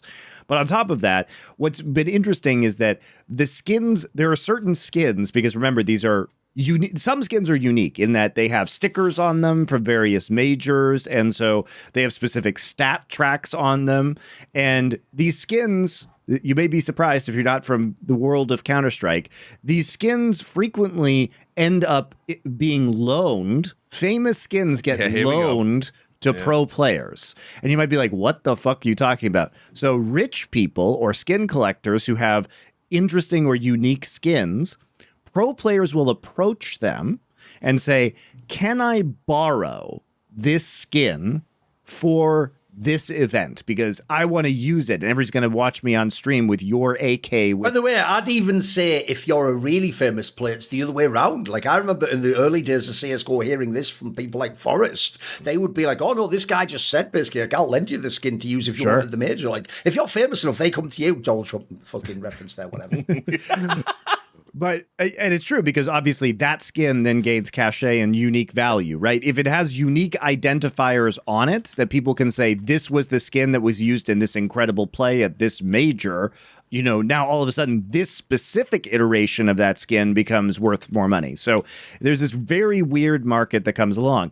And then this comes in hand with gambling and some gambling issues that pro players have. So let's rewind a little bit because people are going to be like, well, what about the Stewie's 2K By the way, drama, Monty, notice how you're almost establishing how it's inevitable that if you had a bunch of young, impressionable pro players who, due to being young pros who have massive exposure, essentially have an unlimited supply of people who will give them skins, they might then naively think, I could gamble or lose said skins because I can always get more, couldn't I? It's almost like that's inevitable that would happen eventually if you created such a system. When we're talking about these skins too, like sometimes, you know, people will lend people like $50,000 worth of skins, you know, for an event, right? So let's rewind because people are going to want us to talk about the Stewie stuff, which we will. That's part of this show. But could we start with the jkaem stuff? Because that was kind of as far as I'm aware, the first time that this really came up, which is that pro players were scamming people, especially in relation to the value of skins in order to fund a runaway gambling habit. Now, I can tell you it is definitely not the first time. The first major incident, let's put it that way. Not even. Because, all right, you go. No, because obviously it happened with Simple quite famously. Right. I forgot about that. Yeah, no, don't worry. It's all good. I mean, listen, I know a ton of pros that have done this. There's a ton of pros that have done this, and sometimes it's public, sometimes it isn't, sometimes it goes viral, sometimes it doesn't. Right? That's the way it goes. jkaem came up because again the sheer scale of it, and he. By the way, what a ridiculous decision. BC Game themselves are a fucking gambling site, right? It's a subsidiary of BC Game Casino. And they said when they found out that their player was chronically... He was on the team, to be clear. BC Game is the team that is owned by a gambling site, okay, that he was playing for. So when they found out that one of their players was chronically addicted to gambling to the point he was stealing from people, they went, we're gonna bench him and help him work through this. In fact, they didn't even bench him at first. Like, we're gonna help him pay off his debts. It's like, optically, guys, this is terrible. Like, you've got to drop this guy. You have to fire him. Like, you know, it's like. So, Richard, what did he do? So he borrows the skins from people to use in events, and then what happens? Right. So, well, he sells them. He sells them or he gambles them. I mean, like, like obviously, there's still a ton of skins gambling sites out there. I mean, like, that never got shut down. I mean, like, Valve again. It also seems like a lot of casuals, because a lot of pros don't seem to wear this, aren't aware you can like track where the skins go. A lot of them think if I just say in a Steam message, yeah, sorry, like I like lost it or whatever, they think like no one could just check, like no, this went to a Chinese trader the next day. You know what I mean? Like you can just find all that stuff, boys. Yeah. So there was like a guy came out specifically for jkaem and said that like I think he'd loaned him like $11,000 worth of skins, like two. It was, and this was like during the Paris major. And he gambled them away. He just placed them all on a variety of like casinos and blah, blah, blah. Then there was somebody else came up and that was like another 3,000 debt and all this. And, it turned out it was a fair bit of money. And obviously, like what happens is, right, because skins beget skins if you wins, right, then what people do is I borrow the skins, super expensive skins with super high value, right, and I go, oh shit, man, I'll just place a bet here, place a bet there. By the way, no one ever asks the question, what were you betting on? Something to think about, because they shouldn't be betting on games. Yes, it's because they have inside information and or are playing in those games. Now, listen, I'm sure it was just lovely, lovely casinos and nothing to worry about, but, definitely something to keep an eye on, right? And then anyway, he just kept going and going and going until you've got all of the skins that you borrowed are gone, and then people are going, well, I want my skins back. Now, jkaem was kind of fortunate in a way that Stewie wasn't, because now, so think about how you would feel. I have lent you an expensive skin 2 years ago. The skin was worth, let's just say 10K to keep it simple. It was worth 10K when I loaned it to you 2 years ago. Now with this market crash, it's worth 5K. So even if you give me the skin back, you've robbed me of $5,000 of value, essentially. So, because I could have potentially sold it or whatever. Now, all of these people they don't sell. They hodl and then they wonder, no, the market's crashed. Yeah, you could have just sold all that shit and had the money, whatever. But anyway, so that's what jkaem did. That's what all of these guys do. By the way, I don't want to say this, but if you go back and look through our content, if you look through my YouTube channel and you look through old episodes of By the Numbers, we all knew jkaem had a gambling problem.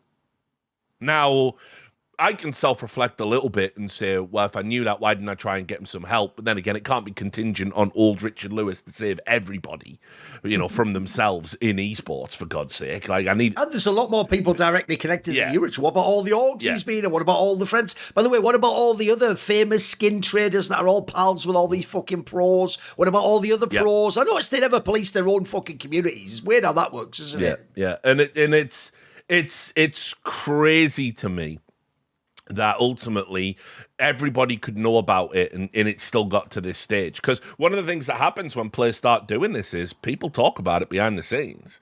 And, I hear everything. Like I've got all the little birds whispering in my ear about who owes what and who does this. And, people reach out to... by the way, I've also privately negotiated on multiple occasions the return of skins from pro players. I have gone to pro players who have these skins and have held onto them for years, and I've gone, brother, this is going to come out publicly very soon. I might be the one to do it.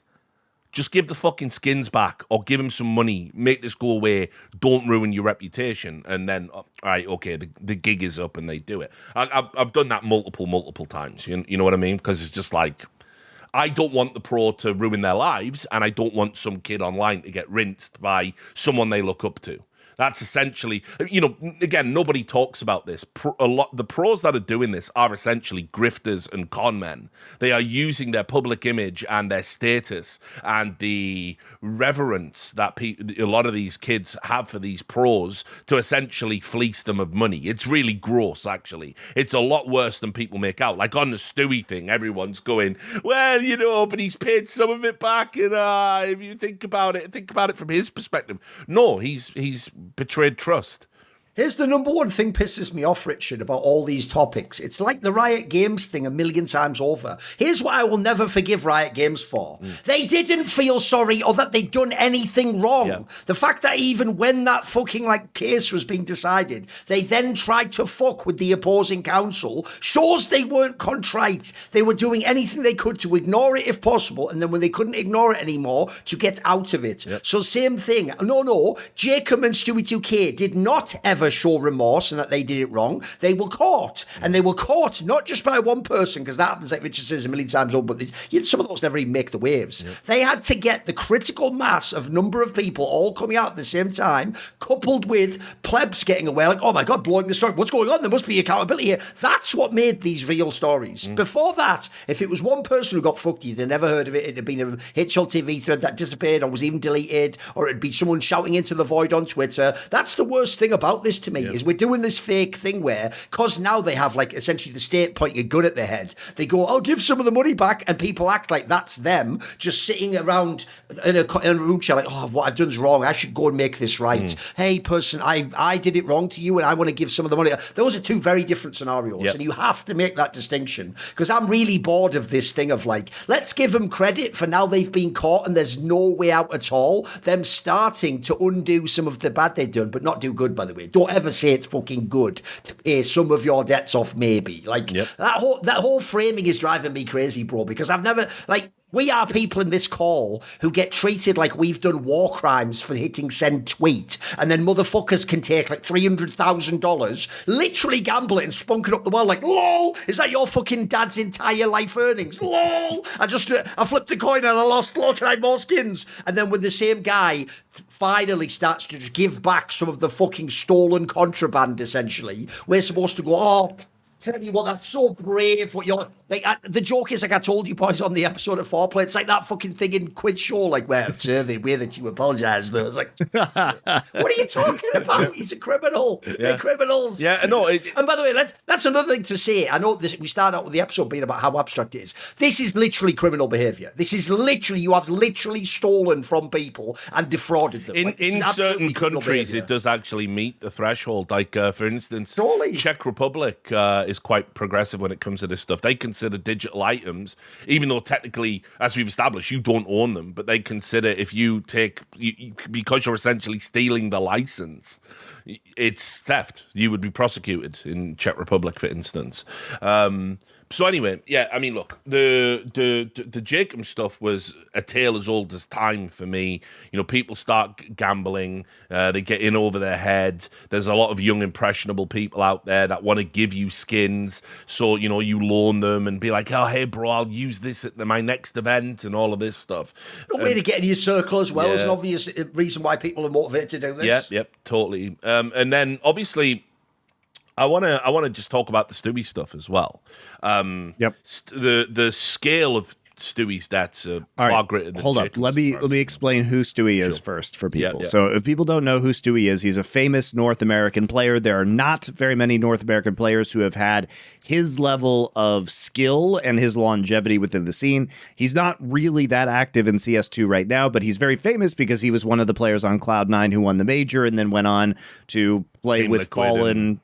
Team Liquid and did very well on Team Liquid. So you have to understand that in a Counter-Strike scene that is effectively dead in North America, he is one of the all-time heroes. So he is very popular, very famous, considered very skilled, and has a great legacy, right, Thorin? How would you categorize his level of stardom?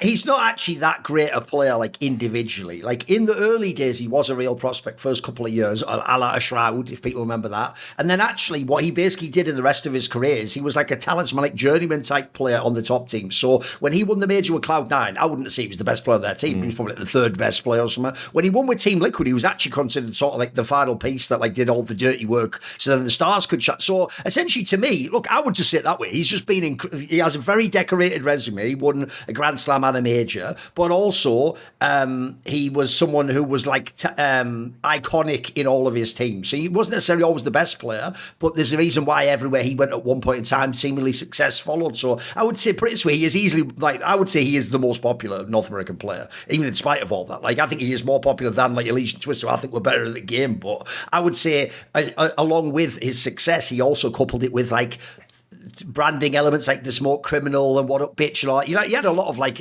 angles that if you were like a wrestling promoter, you'd love this character. Be your favourite one. Yeah. And also as well, I mean, just to testify to how popular he actually is, Monty, just to give you some sort of sense of scale, keep in mind he hasn't played since Evil Geniuses, and he even had a stint where he tried to get into Valorant. That was years ago, by the way. Now. Yeah. So he was still, I think, like in 23 or 24, he was still in the like top 20 most viewed Liquipedia pages. They publish like the most popular players and the most clicks, and Stewie 2K was still up there. And obviously when he came back, it was last year, was it, for Dallas? Yeah, last July. Yeah. And they ended up winning the tournament. Obviously that gave him a huge resurgence in popularity, which, you know, just Stewie things, he sort of pissed it away. But anyway, but also it has to be said before the story starts, Stewie has had a lot of money. Like he was getting paid massive amounts of money, especially from salaries on he'd have had EG. millions, literally. Yeah, of course. I mean, EG was famously like they bought out like the NRG team, and then they were paying those guys a lot of money, and he should have won a lot of prize money as well for his success. He had a long career, and he was on major teams that. I mean, he was paid millions of dollars in salary, and then also for an NACS player, was at one point in time one of the biggest streamers of the players, as far as I know. When he was a top pro, if he turned a streamer, he'd definitely get good numbers. Had a huge resurgence as well. You know, was getting like 20,000 views after he won Dallas with G2 as a stand-in, and like I say, he's essentially frittered it away. Like Stewie's really sad, right? It's a sad story. I've talked a lot about this. I published a video on my YouTube channel 3 years ago, and it was called "This Guy Needs an Intervention," and I meant it. It wasn't hyperbole. I really liked Stewie. Like, we obviously got to know each other during E-League. Not saying we were super tight, but we would. His rise came along with E-League, if people remember. Like people like you and Moses, that's why you're connected to his story, as far as I'm concerned. Yeah, exactly. And you know, I could see this was like a kid, like, you know, probably, you know, we all know, like he told us, you know, it was a matter of record. He'd been bullied at school and stuff like that, and he was estranged from his family. Because he had one of those families where like they don't want you to play video games, Monty, and compete, etc. So he also had that issue going for him. And so seeing him rise and get to the top, and then eventually win a major, that was like, you know, we all felt really happy for this kid, like really. And unfortunately, you know, I like, he ended up getting into it with me on Twitter because I said, oh, G2 winning a tournament with a stand-in that played to the same level as Hooksy should be the end of Hooksy's career on G2. And lo and behold, they did drop him after the event. Stewie, for some reason, interpreted that as me insulting him, and then turned it around and said he was defending his teammates, of which Hooksy wasn't. He never played with him. So I don't know. And he went into it. He went on his stream. It said some pretty outrageous and out of pocket stuff about me, and was like, he said, "Bro, the things I've heard about him behind the scenes, bro, he's like a real nasty person." All this, and I was like, I always love to tell people, drop it. Yeah, go on. Yeah. Tell you what, we'll both show it. You show yours, I'll show mine. Go on, drop it. Yeah, they never do. I know it's bizarre. They never have. But listen, I have gone through a bit of a spiritual reawakening, and I hold no animus towards Stewie for that. All right, what's our Lord Zenu taught you? Right, well, listen, I admit my thetans are through the fucking roof right now. I am giga thetan. Suffocating in thetans. Yeah. Just so much volcanic ghosties. He's traded up 5 red thetans for a skin. Now I have gloves made of pure thetans. Exactly. But anyway, no, I realize, like, it's very so one of the things that happened is, obviously, okay, just to put the nuts and bolts in, it all came out because Stewie essentially owed 32k, or it was initially reported as 25k because the memes came out, Stewie 25k, lol, lol, right, and we were doing that, and then I think it went up to 32, and then there was some other people came out, and then it was reported XQC had given him skins. Hold up. So the first thing that came out was on Twitter was a guy who I guess is well known called in the skin Mitau. scene. Yeah, he's a known skins dude, yeah. So he basically was selling. He was buying skins. No. He was selling skins. No, he basically. I think it was like a loan. It was a loan to Stewie. Oh, okay. What triggered this all off? He loaned Stewie some skins, whether it was just for use or whether it was a temporary loan, and then ultimately he hadn't got him back, so he went public. He went and told everybody that shortly after other people started coming out. He released like dozens of Yeah. screenshots of chat logs. Which were excruciating to read, by the way. I did read them sad. all. Yeah, and look, it eventually transpired XQC had given him skins that he apparently hadn't given back. Stewie went on Pixel's stream. This happened when I was at a CS event. There was one night where I watched 2 hours of Pixel interviewing Stewie 2K, the Frost Nixon for skin cells. And it was a hard listen. Stewie was tying himself up in knots all the time. He would say one thing, it would be immediately contradicted, and Owner Pixel was saying to him oh no, someone in the chat said, why didn't you just own up to all of this? And he's like, bro, I've got nothing to own up to. I am taking full accountability. He was in fact not. Because there's still more and more that hasn't really come out, and and I've talked to a few people. He owes some people money and stuff, and it's just sad. And anyway, he has become essentially the poster boy for a problem that I'm going to solve live on this show for everybody, right? But he's become the poster boy now for it, and I think it's going to be a critical hit to his reputation. And I sat back and I watched all of the slop tubers serve up video after video after video, and then I was getting DM'd. Richard, where is your video? Where is your you hate Stewie, don't you? You want dunk on. By the way, never hated Stewie a day in my life. Just want the best for the kid. I think what's happened. Remember, he's I don't even think he's 28 yet. He's been out, and he was such a prodigious talent and a major winner, and he can't get on a team, and he's not good enough to hang in tier 1. And I would love him to get back to that. Anyway. When's your video coming? Oh, you must want to dunk on Stewie. You're going to fucking wreck him. I can't wait. Oh, your videos. So I love it when you do takedowns. I'm not going to do a takedown video on Stu. I'm not going to do it. What I will do is, when I get round to doing it, I'm going to create a video talking about how you can avoid falling into the pitfalls Stewie has fallen into. That's more productive and positive. And equally, behind the scenes, I am desperately trying to connect Stewie to someone who can help him. I'm not going to profit off someone's despair and misery. I'm not going to do that. There'll be, put it this way, not some kid that got in over his head with gambling debts. Yes, he's done bad things. Yes, he's lied. Yes, he's essentially taken money from people. If you want to call it tantamount to theft, you can do that. Addiction does strange things to people. I think he doesn't realize he's got the problem he's got.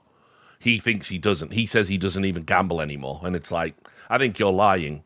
But I know people that therapists and stuff like that, and I've took my time and I've reached out, and hopefully I can connect him to someone who can help, whether he wants to do that or not. I'm gonna try. I'm not gonna just make a video dunking on him, get 50k views, $200 on YouTube, and then walk away from it. I think that's that's I don't know. That's not my vibe anymore, man. I'm not about that shit. He must also, I think the implication is he's probably pretty desperate at this point in time if after, as we say, the success of his career and the huge monetary rewards, he is now devolved into taking skins from people who are well known. I mean, the skin guy is at least well known within Counter-Strike, but to borrow skins from XQC, one of the largest streamers in the world who could put you on blast in an instant, is crazy. Well, the thought process is obviously he won't miss it. And they're right. I mean, you know. By the way, that also made XQC look so dumb. He's like, I think he didn't give me like one scan. I'd have to look it up. Like, mate, you're making it again seem like you're just so rich. Like, oh, I think I left like a. He does have $100 million cake deal. Anyone know where? You know, but that looks bad too. Mate. That also looks like you're all just idiots on a different scale. You know. Yeah, which is fair comment. You know, but I think ultimately for me, you know, I like. The full scale of what's going on with Stewie, I don't think is known yet. And on the Pixel stream, he said that the reason he got into debt was his family had got into debt and he was paying money back to his family. And I'm sad to say I don't believe that. Knowing what I know, it doesn't ring true. And it is something quite classically, because I've been around a lot of addicts in my lifetime. One of the things a lot of addicts will do to rationalize their behavior to other people is, it's not for me. I'm not doing it for me. Yeah, I'm not. If you remember, in League of Legends, Peter Zhang on TSM claimed some of that stuff was for his grandmother or something. Yeah, grandmother's operation. By the way, it's also a great initial point. Here's the problem. You'll never get away with it long term, because if you've done something big enough, people will investigate it. But the other reason why, in the short term, that's going to work is the fact that we don't typically have direct access to their family is another layer of abstraction, isn't it? Then you just push it off into some mystery box of like, that's my family shit. So, but I think you never get away with it in the long run. People will eventually find out, surely. Yeah, I mean, it just looks to me like, you know, you make some impulsive decisions, they come at a cost. I'll say this as well, and this is probably a bit more in keeping with the Richard Lewis everybody knows and loves.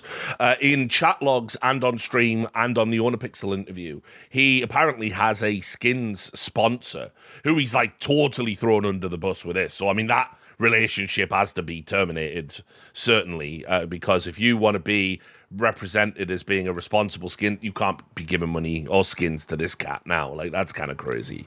You know, that's just bad for business, bad for the branding.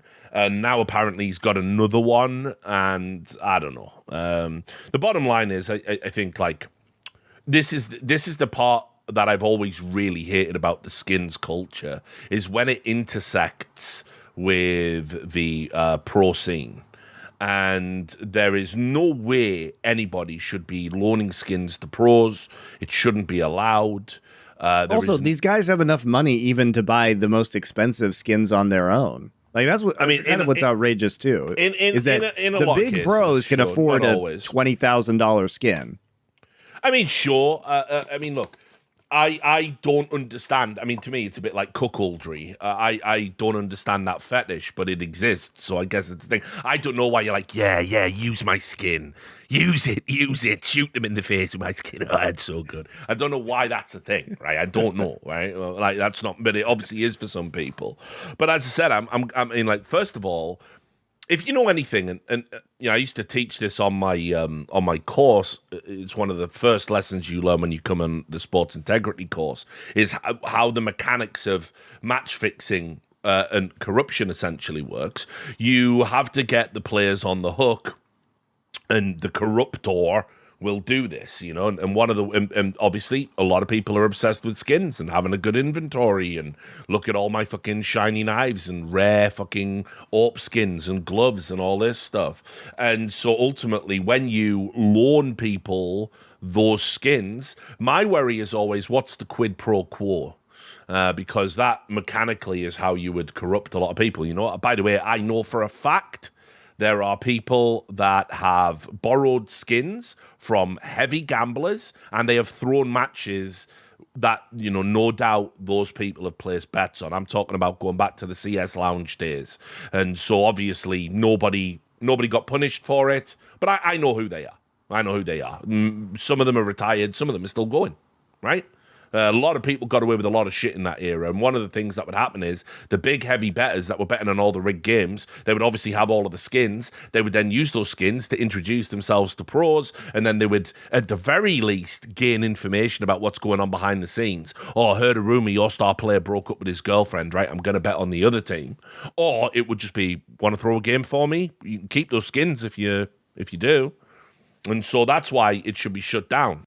The Four Horsemen is sponsored by Raycon, and if you want to listen to our dulcet tones with some fine new earbuds, I would head on over to Raycon, especially because Black Friday and Cyber Monday mean you can save up to 30% off all Raycon audio products site-wide. So that includes also, if you guys are not into earbuds that go directly into your ear canal, they have their new Essential Open earbuds, which wrap around the outside of your ear and sit on top so you can hear everything around you, as well as still getting some great audio. And they're not going to fall off. They're very secure if you guys want to work out. So it depends on what you're interested in. If you guys want more traditional earbuds, you, of course, can pick up the Raycon Everyday earbuds, which I have right here. They are extremely inexpensive and high quality for something that has active noise cancellation and transparency mode. They cost about half as much as other earbuds with these same features, but offer great quality. I've used them on extended plane flights, at the gym, everywhere. They work absolutely fantastically. They have over 3 million happy customers and a 30-day happiness guarantee, which means if you guys try them out and don't like them, you can just send it back. So whatever you guys want, if you like an open ear design, that's there at Raycon. If you like more traditional earbuds that go into your ear canal, block that sound, especially with active noise cancellation, that is up for Raycon as well. They have 36 hours of battery life, 8 hours in just the earbuds, plus a 36-hour case. You are never going to run out of batteries on these things. So Black Friday is around the corner. Raycon audio products are up to 30% off site-wide. From everyday essentials to the latest releases, it's the perfect time to upgrade your sound or, of course, get ahead on gifting. Small makes a great stocking stuffer. These early deals won't last. Shop now before they're gone. Go to buyraycon.com/horsemen, plural, open. So horsemen open to save on Raycon audio products site-wide. And so I said I would solve this problem on this show. Why don't Valve, if since we're doing this thing now where everybody can have knives for all, right? We're doing that, right? And it's not a loot case, sir. It is a unique sales opportunity, right? If we're doing that, why don't we just ban skins from esports tournaments? You must use default inventory. There you go. I mean, I fixed it. But it's even if you wanted to do something else, then do something like it can only be one set the game dev, the latest one they're doing or something. But essentially, don't make it. You can just have anything, because if this connection wasn't there, logically they wouldn't lend them the skins, Richard. Like, just it makes but the thing is, Valve wants to sell case keys for skins. It's the same thing. Like, objectively, Richard. Sure. If we look at League of Legends, it would be 1,000,000 times better as a spectator experience if it was just default skins in League of Legends, because Richard, they've had to ban skins at times in League because they look too weird, or they break the game, or they look too weird and different from other skins. So they're hard to decipher what's going on. You have players that literally play certain skins because they offer competitive advantages in terms of hiding certain skill shots, or making it harder to see things, or having smoother animations or faster animations. So like the whole thing is that the skins in League are actually a plague on the viewership experience and the competitive integrity of the game. And like, they won't do that because they're using esports to market skins. And Valve is, I think, to a lesser degree, but still truthfully the same way. But the skins don't affect the game, the viewership experience of the game, in the same negative way that they do in MOBAs. Valve could equally empower tournament operators to be allowed to have the in-game stuff displayed as the latest case. So everyone has them. Everyone has every skin that's in the latest case. Every knife, every glove, every AK. And that's just what shows on your screen when we're playing the game. That's what I mean. You could just, if you want to showcase the ones in the game, that does that, but without opening this way. Now, obviously, it wouldn't stop. You're still going to get gambling addicts. You're still going to get people taking these off-book loans, blah, blah, blah. All of that shit's going to happen. But the problem is there's actually a group of the big traders. Because there's this thing, I was talking about it with someone the other day. There's this thing where it's like, people that are sponsored by, like trading sites and betting sites, they don't bet with the house money that they're given. They only bet with their own money, and then they brag about it. And there's a real braggadocious element to a lot of these communities. And so there's a group of skins traders, only the super wealthy and popular ones with the biggest inventories, and they have their own little private Discord, and they will connect with pro players for the purposes of loaning, you know, tens of thousands of dollars worth of skins to the pros. Funnily enough, in the midst of the Stewie 2K story, one of the things that sent him crazy, and he wasn't being very nice to these people, was he got denied access because they said, you're not a current pro. And he was going, what? But I've already been approved, and I know Zippel personally. Like he's trying to get into a nightclub at fucking, you know, an exclusive nightclub in Manhattan or something. And then obviously he got told, no, you can't come in. Like, that's that. But it exists. And if Valve would just intervene in this way I'm suggesting, it shuts all of that down. And it should be shut down. Be under no illusion about what this can lead to. I'm sure all of those guys are honest, just skins enthusiasts with too much money. Great. But like in the past, some of the biggest skins enthusiasts I've known have been directly responsible for encouraging match fixing and other aspects. So just get rid of it. Just make it so, you know, everyone has this default inventory, whatever it might be. It can be set by Valve, and then there's no more need to loan skins for anyone. And you would stop problems like this. If I don't loan your skins, I can't gamble your skins. If I can't gamble your skins, I can't get into debt for gambling. I don't have to chase more and more to get the debt back. Suddenly, a 10k debt is a 100k debt. This can't happen now. You know, it wouldn't solve all of the problems. As I said, gambling addiction is real, and it's still going to happen. But as it pertains to, I mean, the problem though is pros, that the value of the skins market, if you are a pro player with a gambling addiction, you know, it's harder to go to people and say, hey, can you lend me some money, and then gamble that away, as opposed to a pro player. You're like, can you lend me these skins? I'm totally going to use them in this tournament, because you're offering somebody something in return at that point in time, and it feels more legit. So it's actually easier, I think, for the pro players to get themselves in more trouble in this way. But again, surely not if Valve are just going to fucking say like everyone's skins are all the same at a tournament, sure. Whatever that might be. That's the fix. And that, by the way, that's something that should have happened like yesterday. That should have been done ages ago, because this isn't new. By the way, there are also other problems with this. With sometimes players name their guns certain things that are wildly inappropriate. Do you know how many times this has happened? Like people put fucking there's certain patterns where if you connect them, it looks like a swastika. By the way, everyone sees swastikas everywhere these days. Just ask Sarah Silverman about that on the fucking manhole covers. And so people make them into the pattern of swastikas. There's a certain combination of words. I mean, put it this way, I think the fact that, like, you know, you've got like a Dick Stacy sticker in the game, so the word Dick can be put onto the side of a gun, and I can take. But it's where Monty, the winner of the first CS2 major, Navi, the MVP of that team, used stickers on his gun that he won the major with to write Thorin's small dick on the gun he used to win the major and MVP with.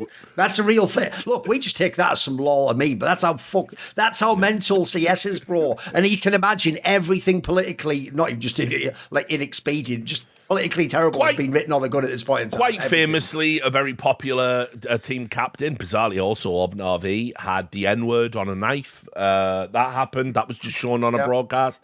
Yeah, absolutely. Real tournaments. We had another one recently. I can't remember which player it was, but I did cover it on YouTube. But basically, he somehow found a way to make all the stickers put together look like the N-word, and it went out on an ESL broadcast, and he got like a game suspension, and he told the light of the community going, because I use left-handed models, it didn't look that way. And then it turned out there was a clip of him on stream using it right-handed, saying, lol, look at this skin. Lol, what an interesting skin. So players are morons. They wreck themselves every time. But it's like, why is any of this happening? Why is any of this happening in esports? Like, why does that? None of this needs to happen. All we have to do is just commit to default inventories determined by Valve. It can be, you know, anything you want, future skins, legacy skins, anything. You can press a button. We know the technology exists, because I've said skin changes exist. You're telling me the guy, I should say guys, there's more than one guy working on CS2. maybe. Do you think the guys that make the game couldn't just have the tech and just give that to TOs? Of course they could. And it just solves all of this. It makes it go away tomorrow. Literally, no more fucking stupid loaning skins. I just don't even understand what we're doing here. Like, that's just a simple fix. And as I said, if you do genuinely care about match fixing, spoiler, no one wants to stop match fixing, which is why I've just given up on reporting about match fixing. No one wants to actually stop it, apart from the people that lose on it. And only then when they lose, and not a moment before when they think they've got the inside track. It's like it would also help with that. It would also help with that. Because, maybe not at the tier 1 level. I don't think anyone's going to a fucking prestige event and fixing games. Although, again, that was proven wrong. We saw a Mongolian team literally went to Pro League and apparently fixed games there. But I don't think it's happening in like tier 1. Tier 2, fucking forget about it. What games aren't fixed at this point? Like, there's no consequences. It's not even illegal in Canada, so I mean, fuck it. May as well, I guess. So, yeah, that for me is the obvious fix. I've got some other stuff I want to talk about, but I guess we can just tie that off in a bow, and then I'll... One thing I'll quickly say is this. The other thing is, like, this is why if you are Valve, and especially if you're Valve and you want to say that you in any context police the pro scene, I do think this thing Richard's talking about is something you should look into, because this isn't saying from the ground up, get every gambling person out there who's got... No, we're just saying cut off a thing that doesn't really have much upside for anyone except the person lowering the skin, and essentially just and almost encourages people who have addictive personalities to act out even more. Like, I'll give someone a quick example of a very similar case that I found in a different hobby that I had, which is in the early 2000s. Like a lot of people, I was really interested in competitive poker, not just the idea of playing cash games, but tournaments and things. And what happened was when that big poker boom happened, where there was a bazillion people entering these poker tournaments, that if you don't know, the big ones were all $10,000 entry. But if you won, you would get millions, and the payout went really deep. What would happen was, if you were someone who was both a talented poker player and an addict at gambling, you can imagine there's a pretty decent overlap in that Venn diagram, you were ruined forever for at least 15 years. Because what happened was, Monty, even if you yourself had lost all of your money and all the credit you could take, there'd always be someone would front part of the money to put you in the next tournament if you said you give them a percentage back. And so it meant that people who were degenerates could never hit rock bottom. Because unless they got to the point that literally people thought they had no talent at the game left, they would always have a way to get a new line of credit, a new line of money coming in, even though in this case, by the way, they were even actually like ruining their own careers, because then if you win the tournament but you barely put any of the money up, you actually get fuck all of the prize money because it wasn't your money. You were basically playing someone else's cards, as it were, at that point. So I would say it's quite similar. And notice how it's very key to me when these two cases came up. Notice how it's jkaem right at the end, when the BC game wasn't even famous at the time, mate. Like, that's a team that became famous because of Simple afterwards. Like, that was just known as the team that had some of the bleed players. That's all everyone knew. At the end of your career, same for Stewie 2K, you're not in a top team, you're not relevant, you're not making them. That's when you're fucked, because that's when finally you're at the point where your skill in the game doesn't counteract that anymore. Like, eventually there's not going to be that many people lend you stuff because you're not playing the tournaments anymore. Eventually, suddenly all those debts that you've been running away from, but you always thought you could outrun because you're going to play more tournaments and you're going to get more salary, suddenly you're not getting any, the inputs aren't coming into your system, but eventually someone's going to have to pay that cost back. You have to pay back the skins or pay back the money. There's another thing, by the way, quickly to say on the Stewie 2K thing. Here's the biggest problem I have with this whole case. Notice how when they think they're right, and not just right, they're righteously indignant about how right they are, these motherfuckers instantly, like a heat-seeking missile, find a tweet, Richard, and tweet directly at me and you publicly. Bro, if you're innocent, you'd have gone to Richard Lewis, first person out of everyone, and you'd have said, you know what, look into all my case, look into these chat logs, look into my bank record. You can verify as just a journalist, I'm telling the truth. He didn't do that. What he did was he ran around the scene, first of all, not messaging people. Then he went on to just a fucking content creator that clearly likes him stream, who gave him, by the way, 1 million fucking chances to not look like a dickhead. And that's from someone like Pixel, who's not particularly sophisticated himself, let's just say. But he did everything he could, mate, to give you a chance to seem like you were a moron. Yeah, Pixel call a lot of heat, actually, Duncan, for that. And I don't think he did that bad a job. I think he was definitely sympathetic. I just don't think he was capable of doing much more. Yeah, I think that's fair. I don't think he tried to like make it look fake, but I do think he did. He did leave. He was very generous. Let's put it that way with how he questioned him on certain. But I also think that's fair because he is a content creator at the end of the day, right? Sure. So he can't all be, fucking super investigative journalist guy. So sure. But that's my problem is the other thing as well is this. We're supposed to believe that if at the end somehow he pays all the money back, then you know what? We can all wash our hands and move on. No. Why did you lie a million times in a row? Yeah. Because as Richard says, I'm sorry, these aren't lies like I was mistaken. These are things where you say it is A, and then the next day it's shown to be not A, and it was always not A. And it looks like you were saying earlier, mate, it just looks like these are a series of firewalls to protect people from finally getting to the truth. Yep. And as each one's knocked down, you escape to the next one. And Mott and Bailey, the whole thing 24/7. It's fucking ridiculous. Like, that's the other thing that gives away that these people are scumbags. Bro, you didn't. Here's one thing I'm sick and tired of. There's two quick things I want to make here, which is one, I'm sick of someone doing like 15 crimes in a row knowingly, getting caught and going, I made a mistake. No, you made 15 mistakes. And then when you lied 100 times, you made 100 mistakes. You did 115 mistakes in a row. And now at the end, I'm supposed to forgive you once for all of it. That doesn't work that way. Yeah. That is not the way this works. And you cannot conflate it that way. And then also, like I say about the lying part, you weren't just mistaken. You've repeatedly lied, right? At a minimum, what does that betray about your psychology? That you lied constantly about something that by your own logic isn't that big a deal and you can pay it all back. Then why lie constantly? That's the part that shows there is not remorse here. If there is remorse here, the first thing you at a minimum have to do, by the way, before you even pay anyone back and make it right, is acknowledge that you did do wrong and that you totally acknowledge that and that you're not in any way justifying or hiding it. But that I still haven't fully seen that yet, Richard. Yeah. I don't know about the Jacob because he wasn't as vocal. He actually stayed fairly radio silence on that when it looks like. But Stewie 2K, his problem is he's also done like all media tour where he said things at this point can't be true. Some of them just cannot be true. Yes, unfortunately, where Stewie's concerned, he's not. I don't know. He's just always been the kind of guy who, he's very reticent to accept fault. He's got a rebellious streak in him, absolutely. And it's part of what made him. I mean, by the way, if we look at it, just break it down psychologically, he played the game in a way that wasn't conventional, and it's what made him great as a player. So this is what I mean. Like sometimes people like that whole personality. Yeah. What up, bitch? I'm the punk kid. Yeah, people love that. The problem is when you apply that to broader aspects of your life, it doesn't work in every.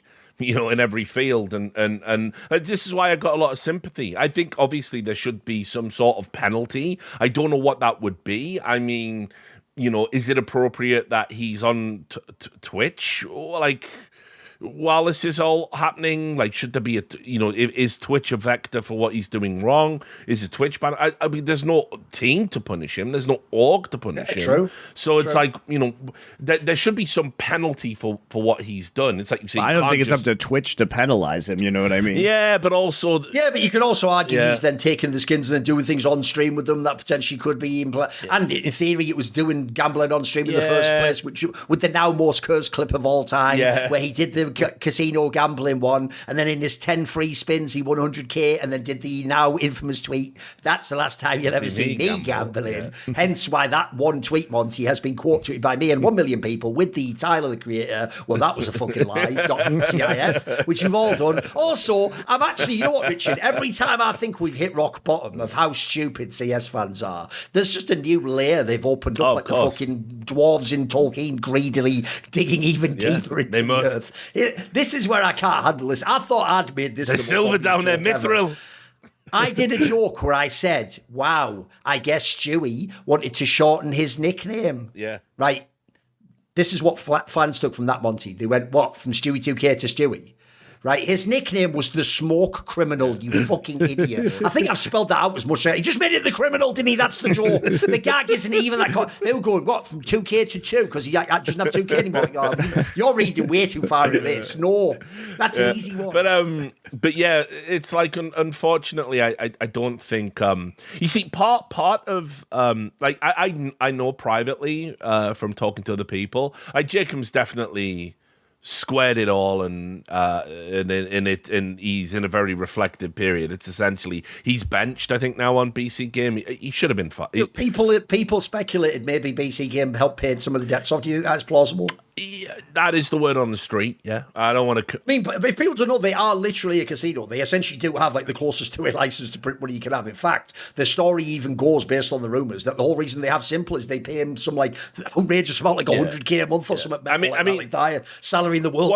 One of the things, obviously, you could do is, I mean, like, I wouldn't hate this if this is what happened, right? Obviously, if I work for you and I get myself into debt, and the debt is bad for your image and my image, and you go, look, we'll give you an advance on future earnings and like essentially garnish your future salary to pay it off. That's cool. You know, that wouldn't have an issue with that. I think it's good that they offered a lifeline to help, but it's also kind of bad because, you know, you can't have an ambassador for your brand, right? If your brand is gambling and gambling's cool and not a problem, and your ambassador is someone who got themselves so far in over their head with crippling gambling addiction that they've resorted to, you know, taking people's money, I just don't see how that relationship is sustainable. But I have been told anyway that, you know, it's squared off. jkaem's in a reflective period. You know, he's in a better place. And they should have said it's double or nothing.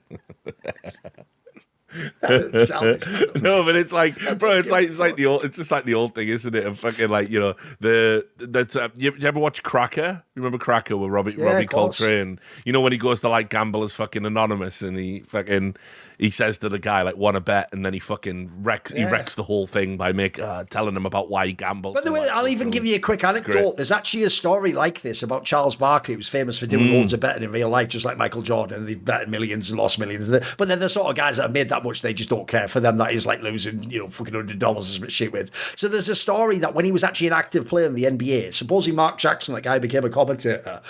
Before a game, Barkley made a thing where he just joked something like, oh, in the game, I bet I get more like rebounds or whatever. I'll win this game. Whatever the joke, he just meant it as like a joke saying I'll bet on it, right? But after the game, because Charles Barkley's a bit crazy, supposedly in the interview, he just said something like, yeah, and then we bet on this thing here, me and Mark Jackson, like in an interview though, in like the 80s or whatever. And then supposedly, Mark Jackson was going, what the fuck, I didn't do any of that. And then they got called into like, you know, the commissioner's office or something. And then supposedly they were saying like, right, we're going to have to really look into, you know, whether you're going to get punished. And this is the bad part of the anecdote. Supposedly, when the commissioner guy went out the room, Charles Barkley turned to Mark Jackson and went something like, I bet we don't get in trouble. Something bad like that.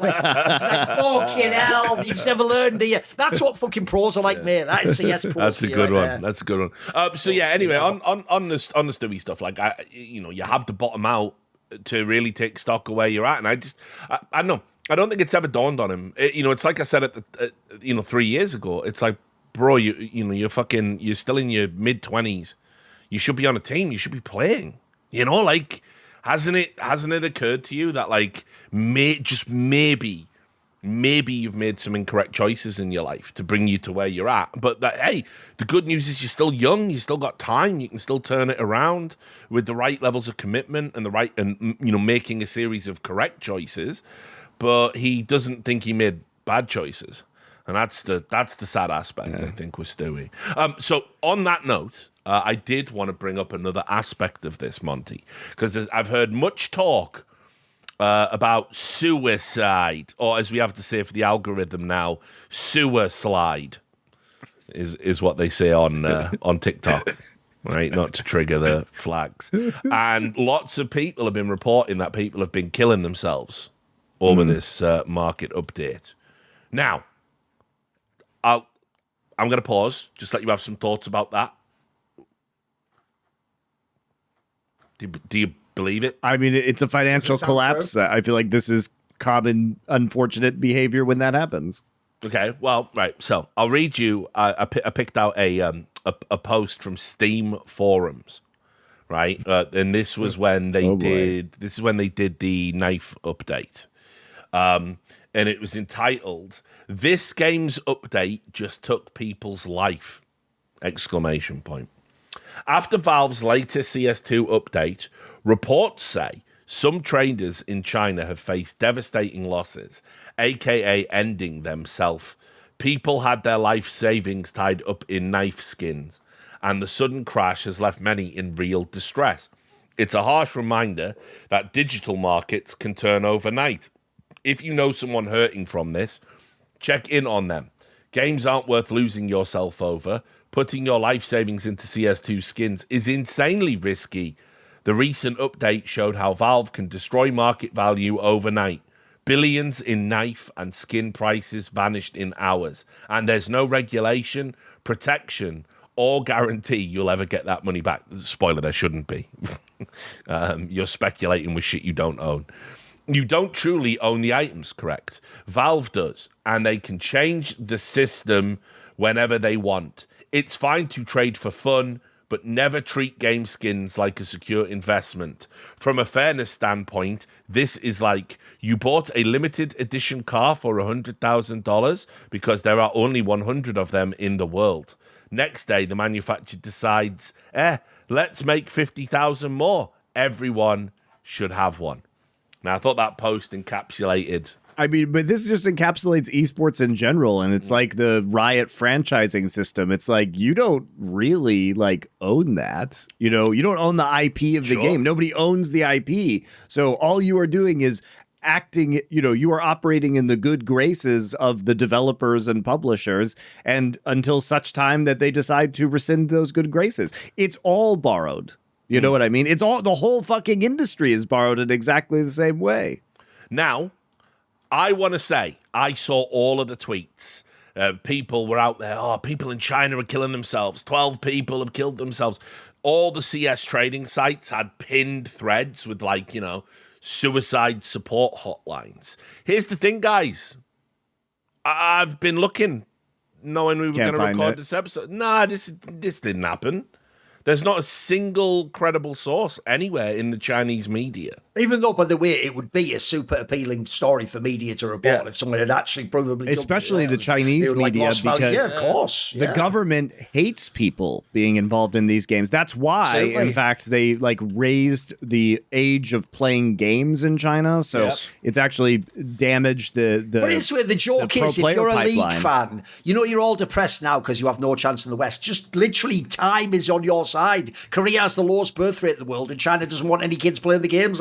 Eventually it'll take care of itself, mate. Don't worry about it. Just chill. Just chill. Wait 20 years. It's like, if you go and look, the only thing I've been able to find is there was these photos of a ambulance outside of a student building, and this was posted on fucking Weibo or whatever, and that got posted on Twitter, and then it got community noted and said that actually is from a homicide case that happened years ago. So I've been looking into this. I'm not saying it's not possible. But it's everywhere. That Valve have a body count now. People are killing themselves. Oh, right. People are claiming it's Valve who's responsible. Oh, yeah. People are putting it on Valve, saying they should have warned people. Well, great. So if we have sanctioned insider trading, that's better, I guess. But I just wanted to bring that up because, as far as I can tell, according to the community notes, they even linked the original source. It said that the photographs that have circulated are from an investigation into a multiple homicide that was committed, and then it links to an article in Chinese media with the same photos. So the photos that have been distributed, as far as I can tell, there isn't a solid source. There isn't. In many ways, it's ironic, isn't it, that even when it comes to eliciting sympathy, the skin scene has to fucking scam you into thinking people are killing Richard, themselves. that's just how social media and the media in general work these days. If somebody could have theoretically killed themselves over this, that's the real problem, right? Is that it's not did it happen, it's could it happen? Yeah. So, I mean, I don't think it's as bad as what people think. And I also do think, people are going to find other ways. Yeah, the skins communities we talked about at the start of the show, they've been hit by stuff before, like the changes to gambling and the cease and desist. That wiped out, a lot of the market and stopped ways that people can manipulate certain things. There's always an angle with these motherfuckers, and certainly the big traders, I don't think they're affected at all. I don't think they're really you lost some value, but it's all nebulous, ephemeral numbers on a page. I know a lot of crypto guys, And like I said, I never got into crypto, even though I could have made a fortune because these guys knew their shit. And they were going, if you just get a wallet and you just buy this coin today, you will make profit. And we know. And they did it, and they did. But like, I know those people, and they never sell. They never sell. You know, there's like a crypto crash every like few months, and they'll just hold up their phone, and it'll be like, it used to say 3 million, and now it says 600,000. And you're just like, but why didn't you cash out? You know, it's fun. I love the giddy thrills, you know, and it'll go up again. And it does. And so I kind of feel like skins is kind of like that. It is, as I said, it is essentially a cryptocurrency in how it functions. And like, there'll be something new coming along that'll give it a shot in the arm in the market. I mean, let's be clear. Valve aren't going to implement any of the things I've suggested. And Valve do like that, you know, being able to manipulate and fuck with the market this way because it is super important. It's their bread and butter. I mean, you can even make an argument that CS2 is essentially just a fucking skins delivery system. You know? I mean, I would imagine that I know Steam is obviously enormously profitable, but I think perhaps for the investment, CS2 might actually be potentially more profitable than Steam on an investment to return basis. Yeah, probably. Now, I hope your wallet isn't metaphorically lighter because you guys lost a bunch of money on the CS skin devaluation.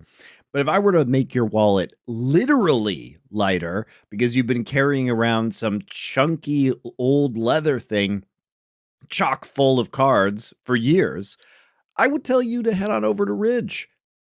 Ridge offers delightful wallets with lifetime warranties that are very thin. They fit anywhere up to 12 cards in them. This one has a money strap on the back. You can get a money clip as well if you want to carry around some cash. Mine's made out of carbon fiber, so it's incredibly sturdy and scratch resistant. To pop out your cards, all you do is put your finger in the notch, and they just go ahead and pop right out.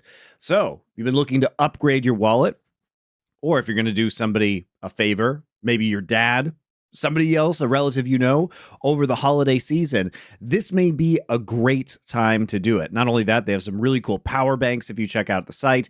They have key rings that will keep your keys nice and neat and together and safe. And the Ridge wallets have RFID blocking technology, so you're not going to get skimmed if you happen to, maybe have your wallet in the wrong place. They have over 100,000 5-star reviews right now. People love them, and like I say, it's a lifetime guarantee. So they're basically no way to lose out if you guys are able to damage it or anything like that. Ridge will go ahead and replace it. So it's the last wallet you're ever going to have to buy. That's pretty nice. And they also have AirTag attachments in case you happen to misplace your wallet consistently. Lots of options, especially high-tech options. They're very forward-thinking on how they can use the best technology in conjunction with their products. Their new power banks are super cool.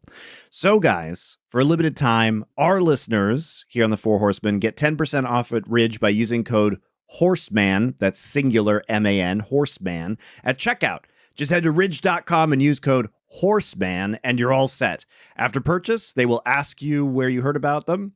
Please support our show and tell them the Four Horsemen sent you. It's a great time to buy a gift for someone who needs a wallet.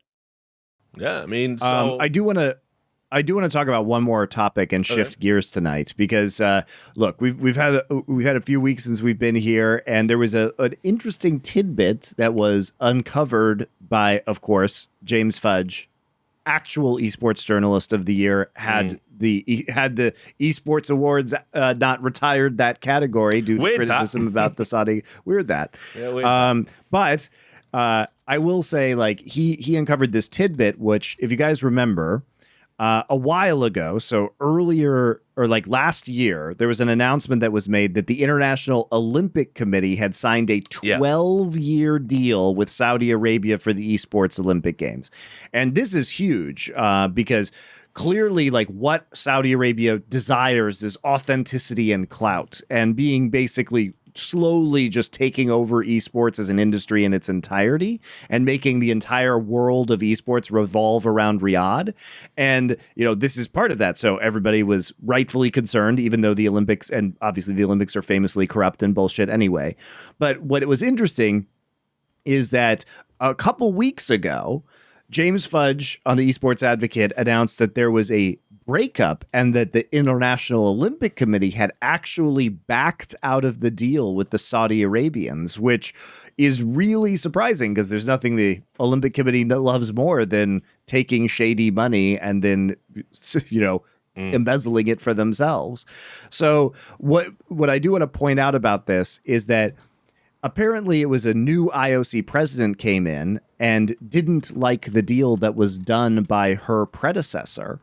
And this fell apart because apparently the International Olympic Committee needs a a sport federation to work with, and esports only has IESF and the Global Esports Federation, GEF, and the Saudis didn't want them as to be in that deal. But at the same time, some members of the Saudi royal family are on the boards of those, at least the GEF, I believe. So it's a little weird because they had already installed Saudis into these federations. And she wanted to back out because they were trying to create their own federation, but then obviously Saudi would have too much control.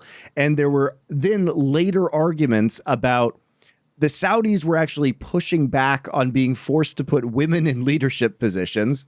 Objectively, how glorious is that again for some of the women who present themselves as feminists and take the Saudi back? We know that works. You're only working with people who openly say they will not ever give women the freedom you get to have thanks to pretending they're fine. Great. Right.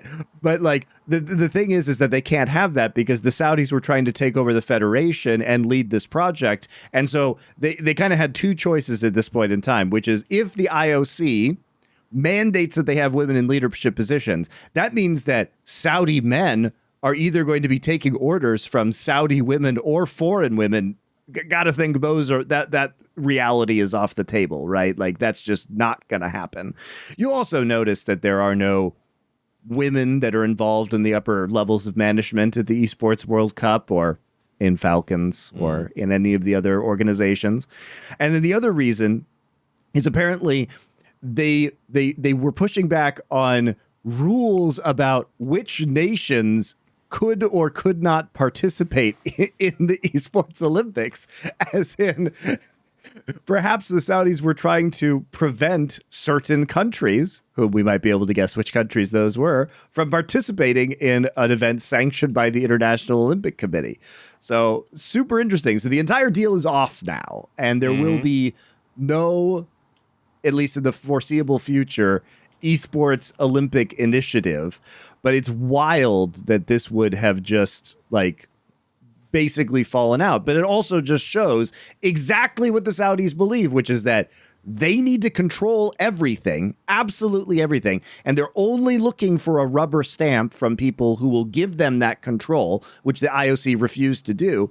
And I guess women can drive now, but they sure can't have leadership positions in some sort of Olympic partnership. Well, but don't worry, Monty, because in 20 years, the meme will be, they lead now.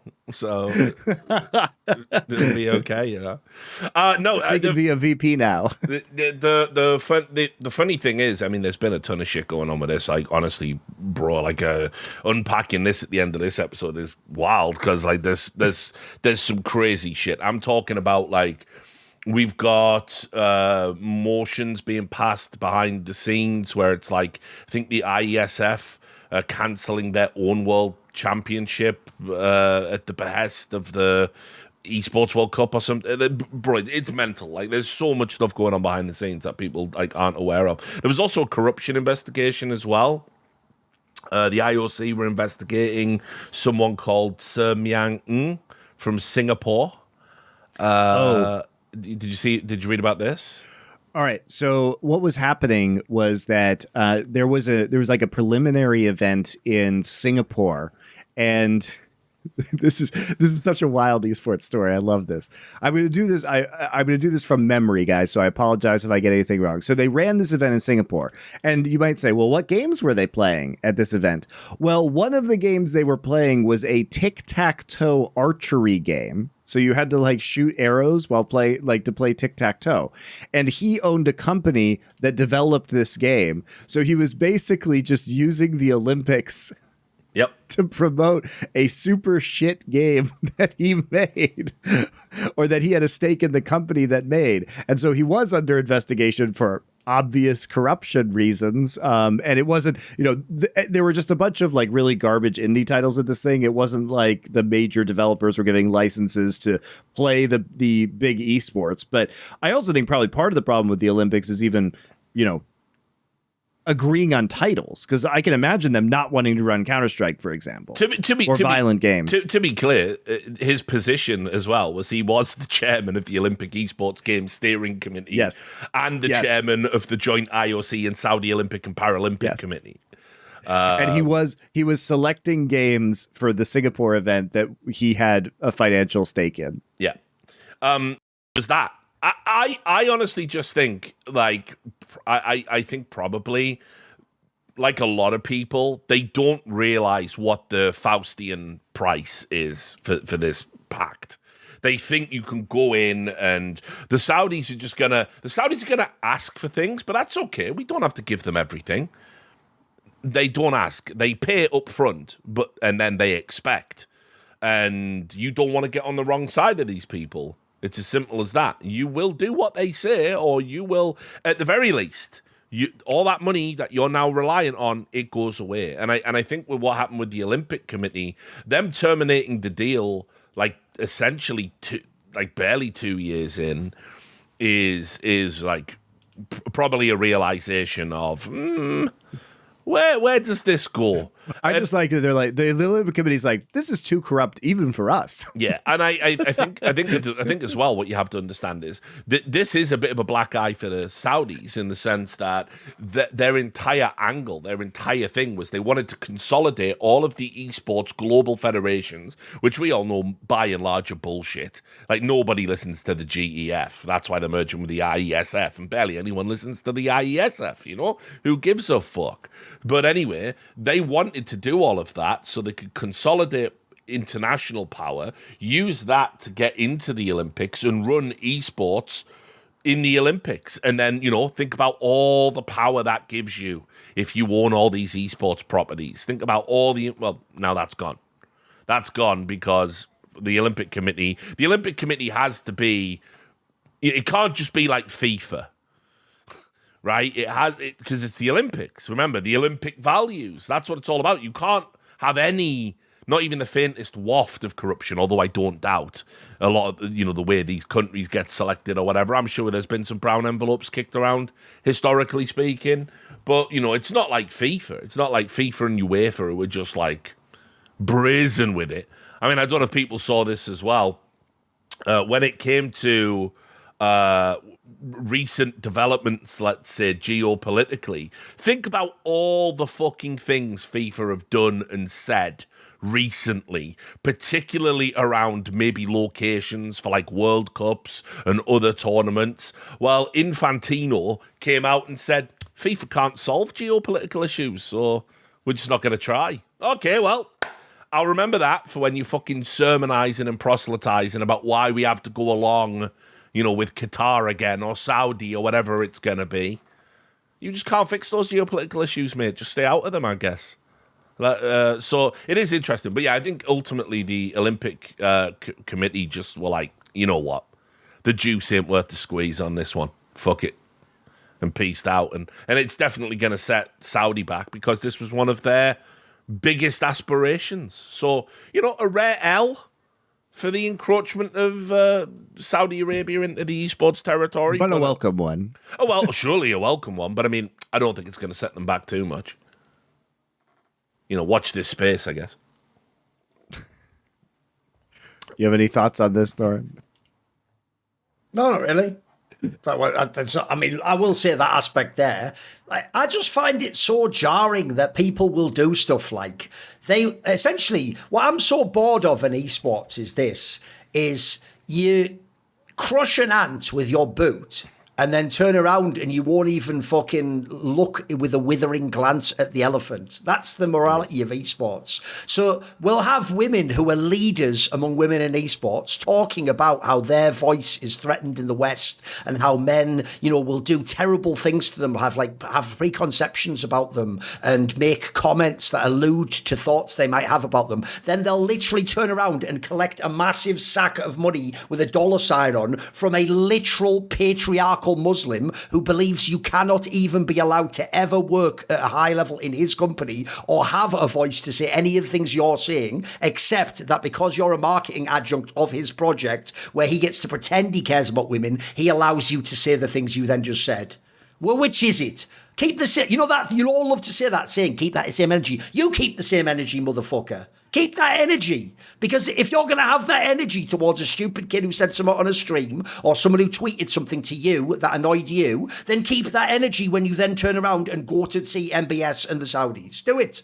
Otherwise, maybe just shut the fuck up. Because of all the people, I would say someone accepting money to not talk about that for the Saudis would be the least reasonable person to then turn around and berate everyone in the West about it. By the way, I don't accept anything from the Saudis, so I'll call you out and the Saudis. That's how consistency works. I'm just bored of it, mate. It's just a stupid game. Because what it shows is these people don't give a fuck about that topic. By the way, if there's one thing we could show, it's that esports philosophy is Saudi women's lives don't matter. That would be the fucking political slogan of esports in 2025. Now, I think that's an outrageous political slogan to have personally. I think that's actually a fucking affront to what esports supposedly was. The idea everyone was welcomed and you would never allow people to discriminate and you would never allow them to stop people having access to the game, etc. So in this scenario, remember what we're talking about here, guys. They won't even let you in fucking fake Olympic video game committee have a woman just be on the board and be like, there's my opinion. Get her out the fucking room now. She's a woman. Get her out this room now. That's who you ride with and accept your money from. Well, then nothing you say about anything means anything to me, mate. Literally everything you have said is corrupted based on that association alone. I think it's gross, personally. I also just think, how does this square with what Team Liquid and all the EFG dickheads tell us? How are you, by engaging with the Saudis, which you have told me is the essential mechanism, how are you changing their views?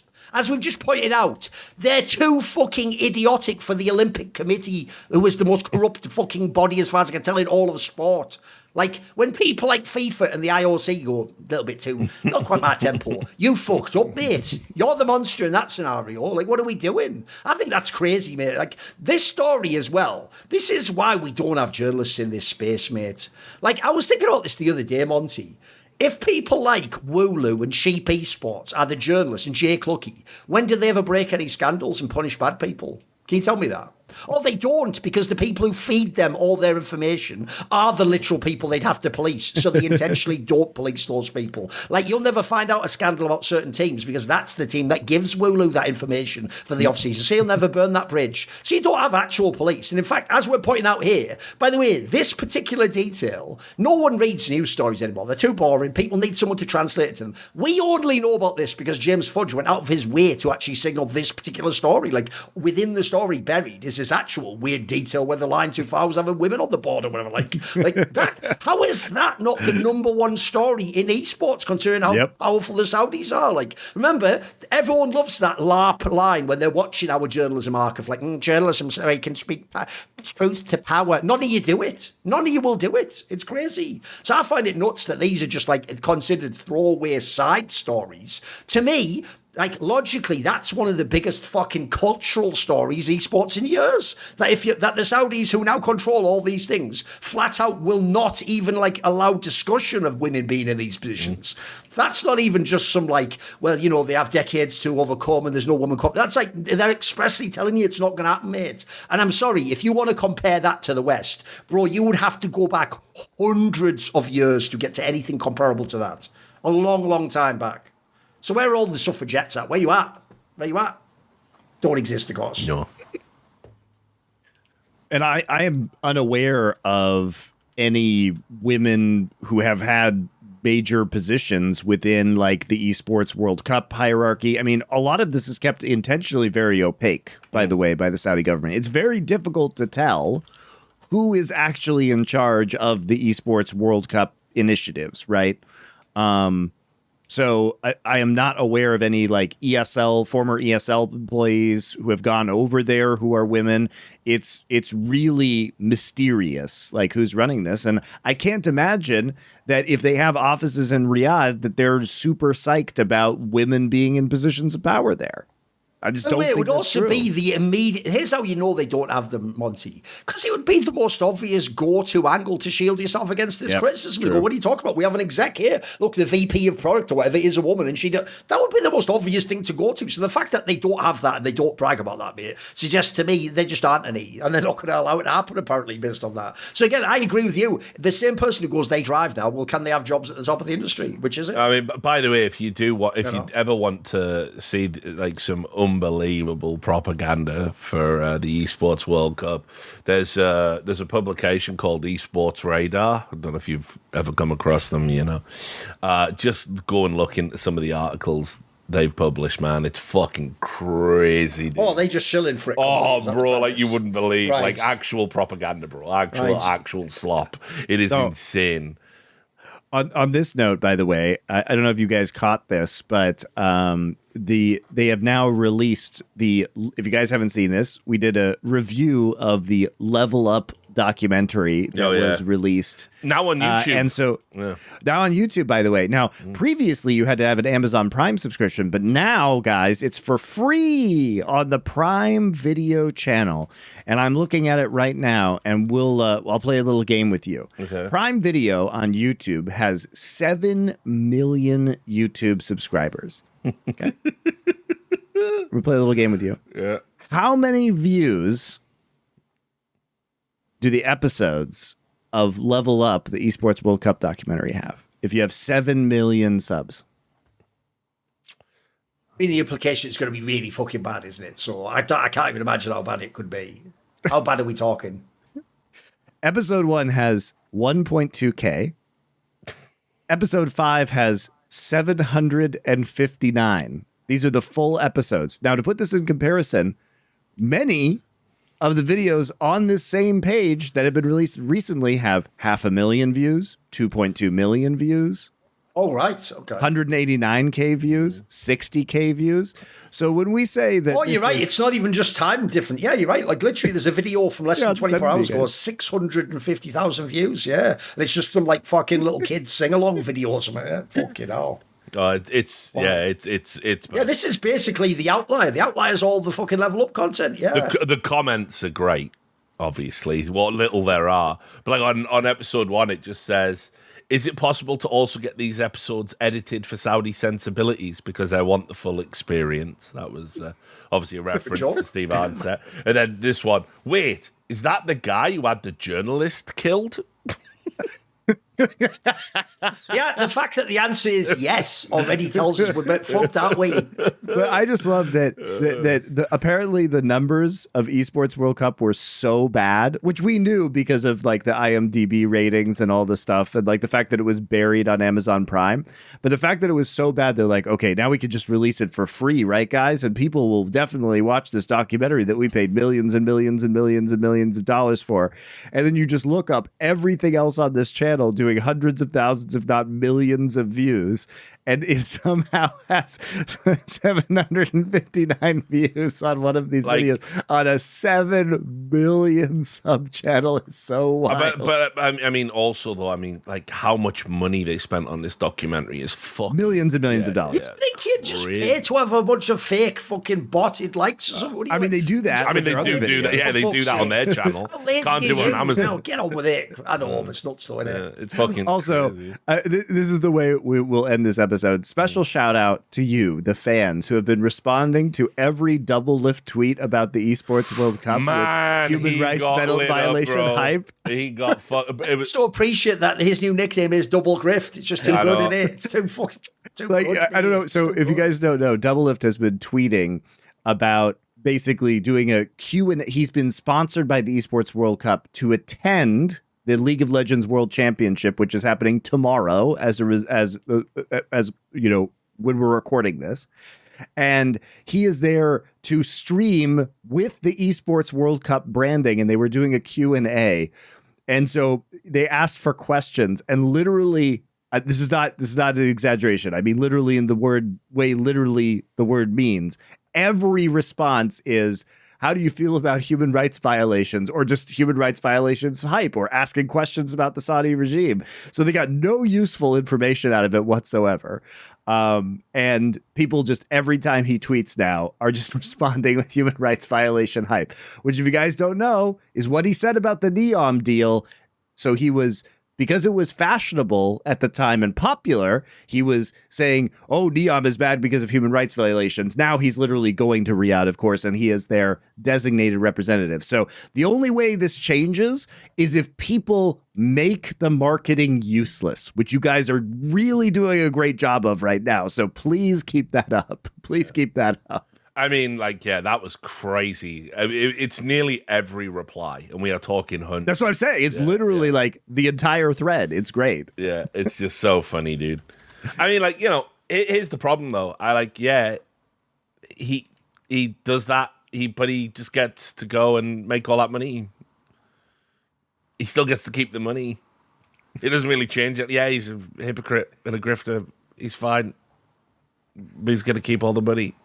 So, but Richard, I want them to stop spending money, and the more they realize, hopefully, that this, you know, the more people do this, the less effective their money becomes. Here's the thing: I wouldn't do this, not least because I also don't want to die. But if you actually really are someone who's motivated, you realize the most powerful marketing you could actually do is just take what already exists from the people who deleted shit and just use it yourself. Like, make a billboard with Doublelift's original tweet, human right violation hype. Make a fucking thing where you project onto a massive wall, Cagel going like, I love gay people, I just want to let everyone know. Like, if you actually just use the material that already exists, it would actually destroy their whole entire marketing approach. Like, essentially, that's actually one of the reasons I want to make a serious point about this, because I've asked this question a million times on this series, and no one else seems bothered by the fact that this just doesn't exist. Where are the activists?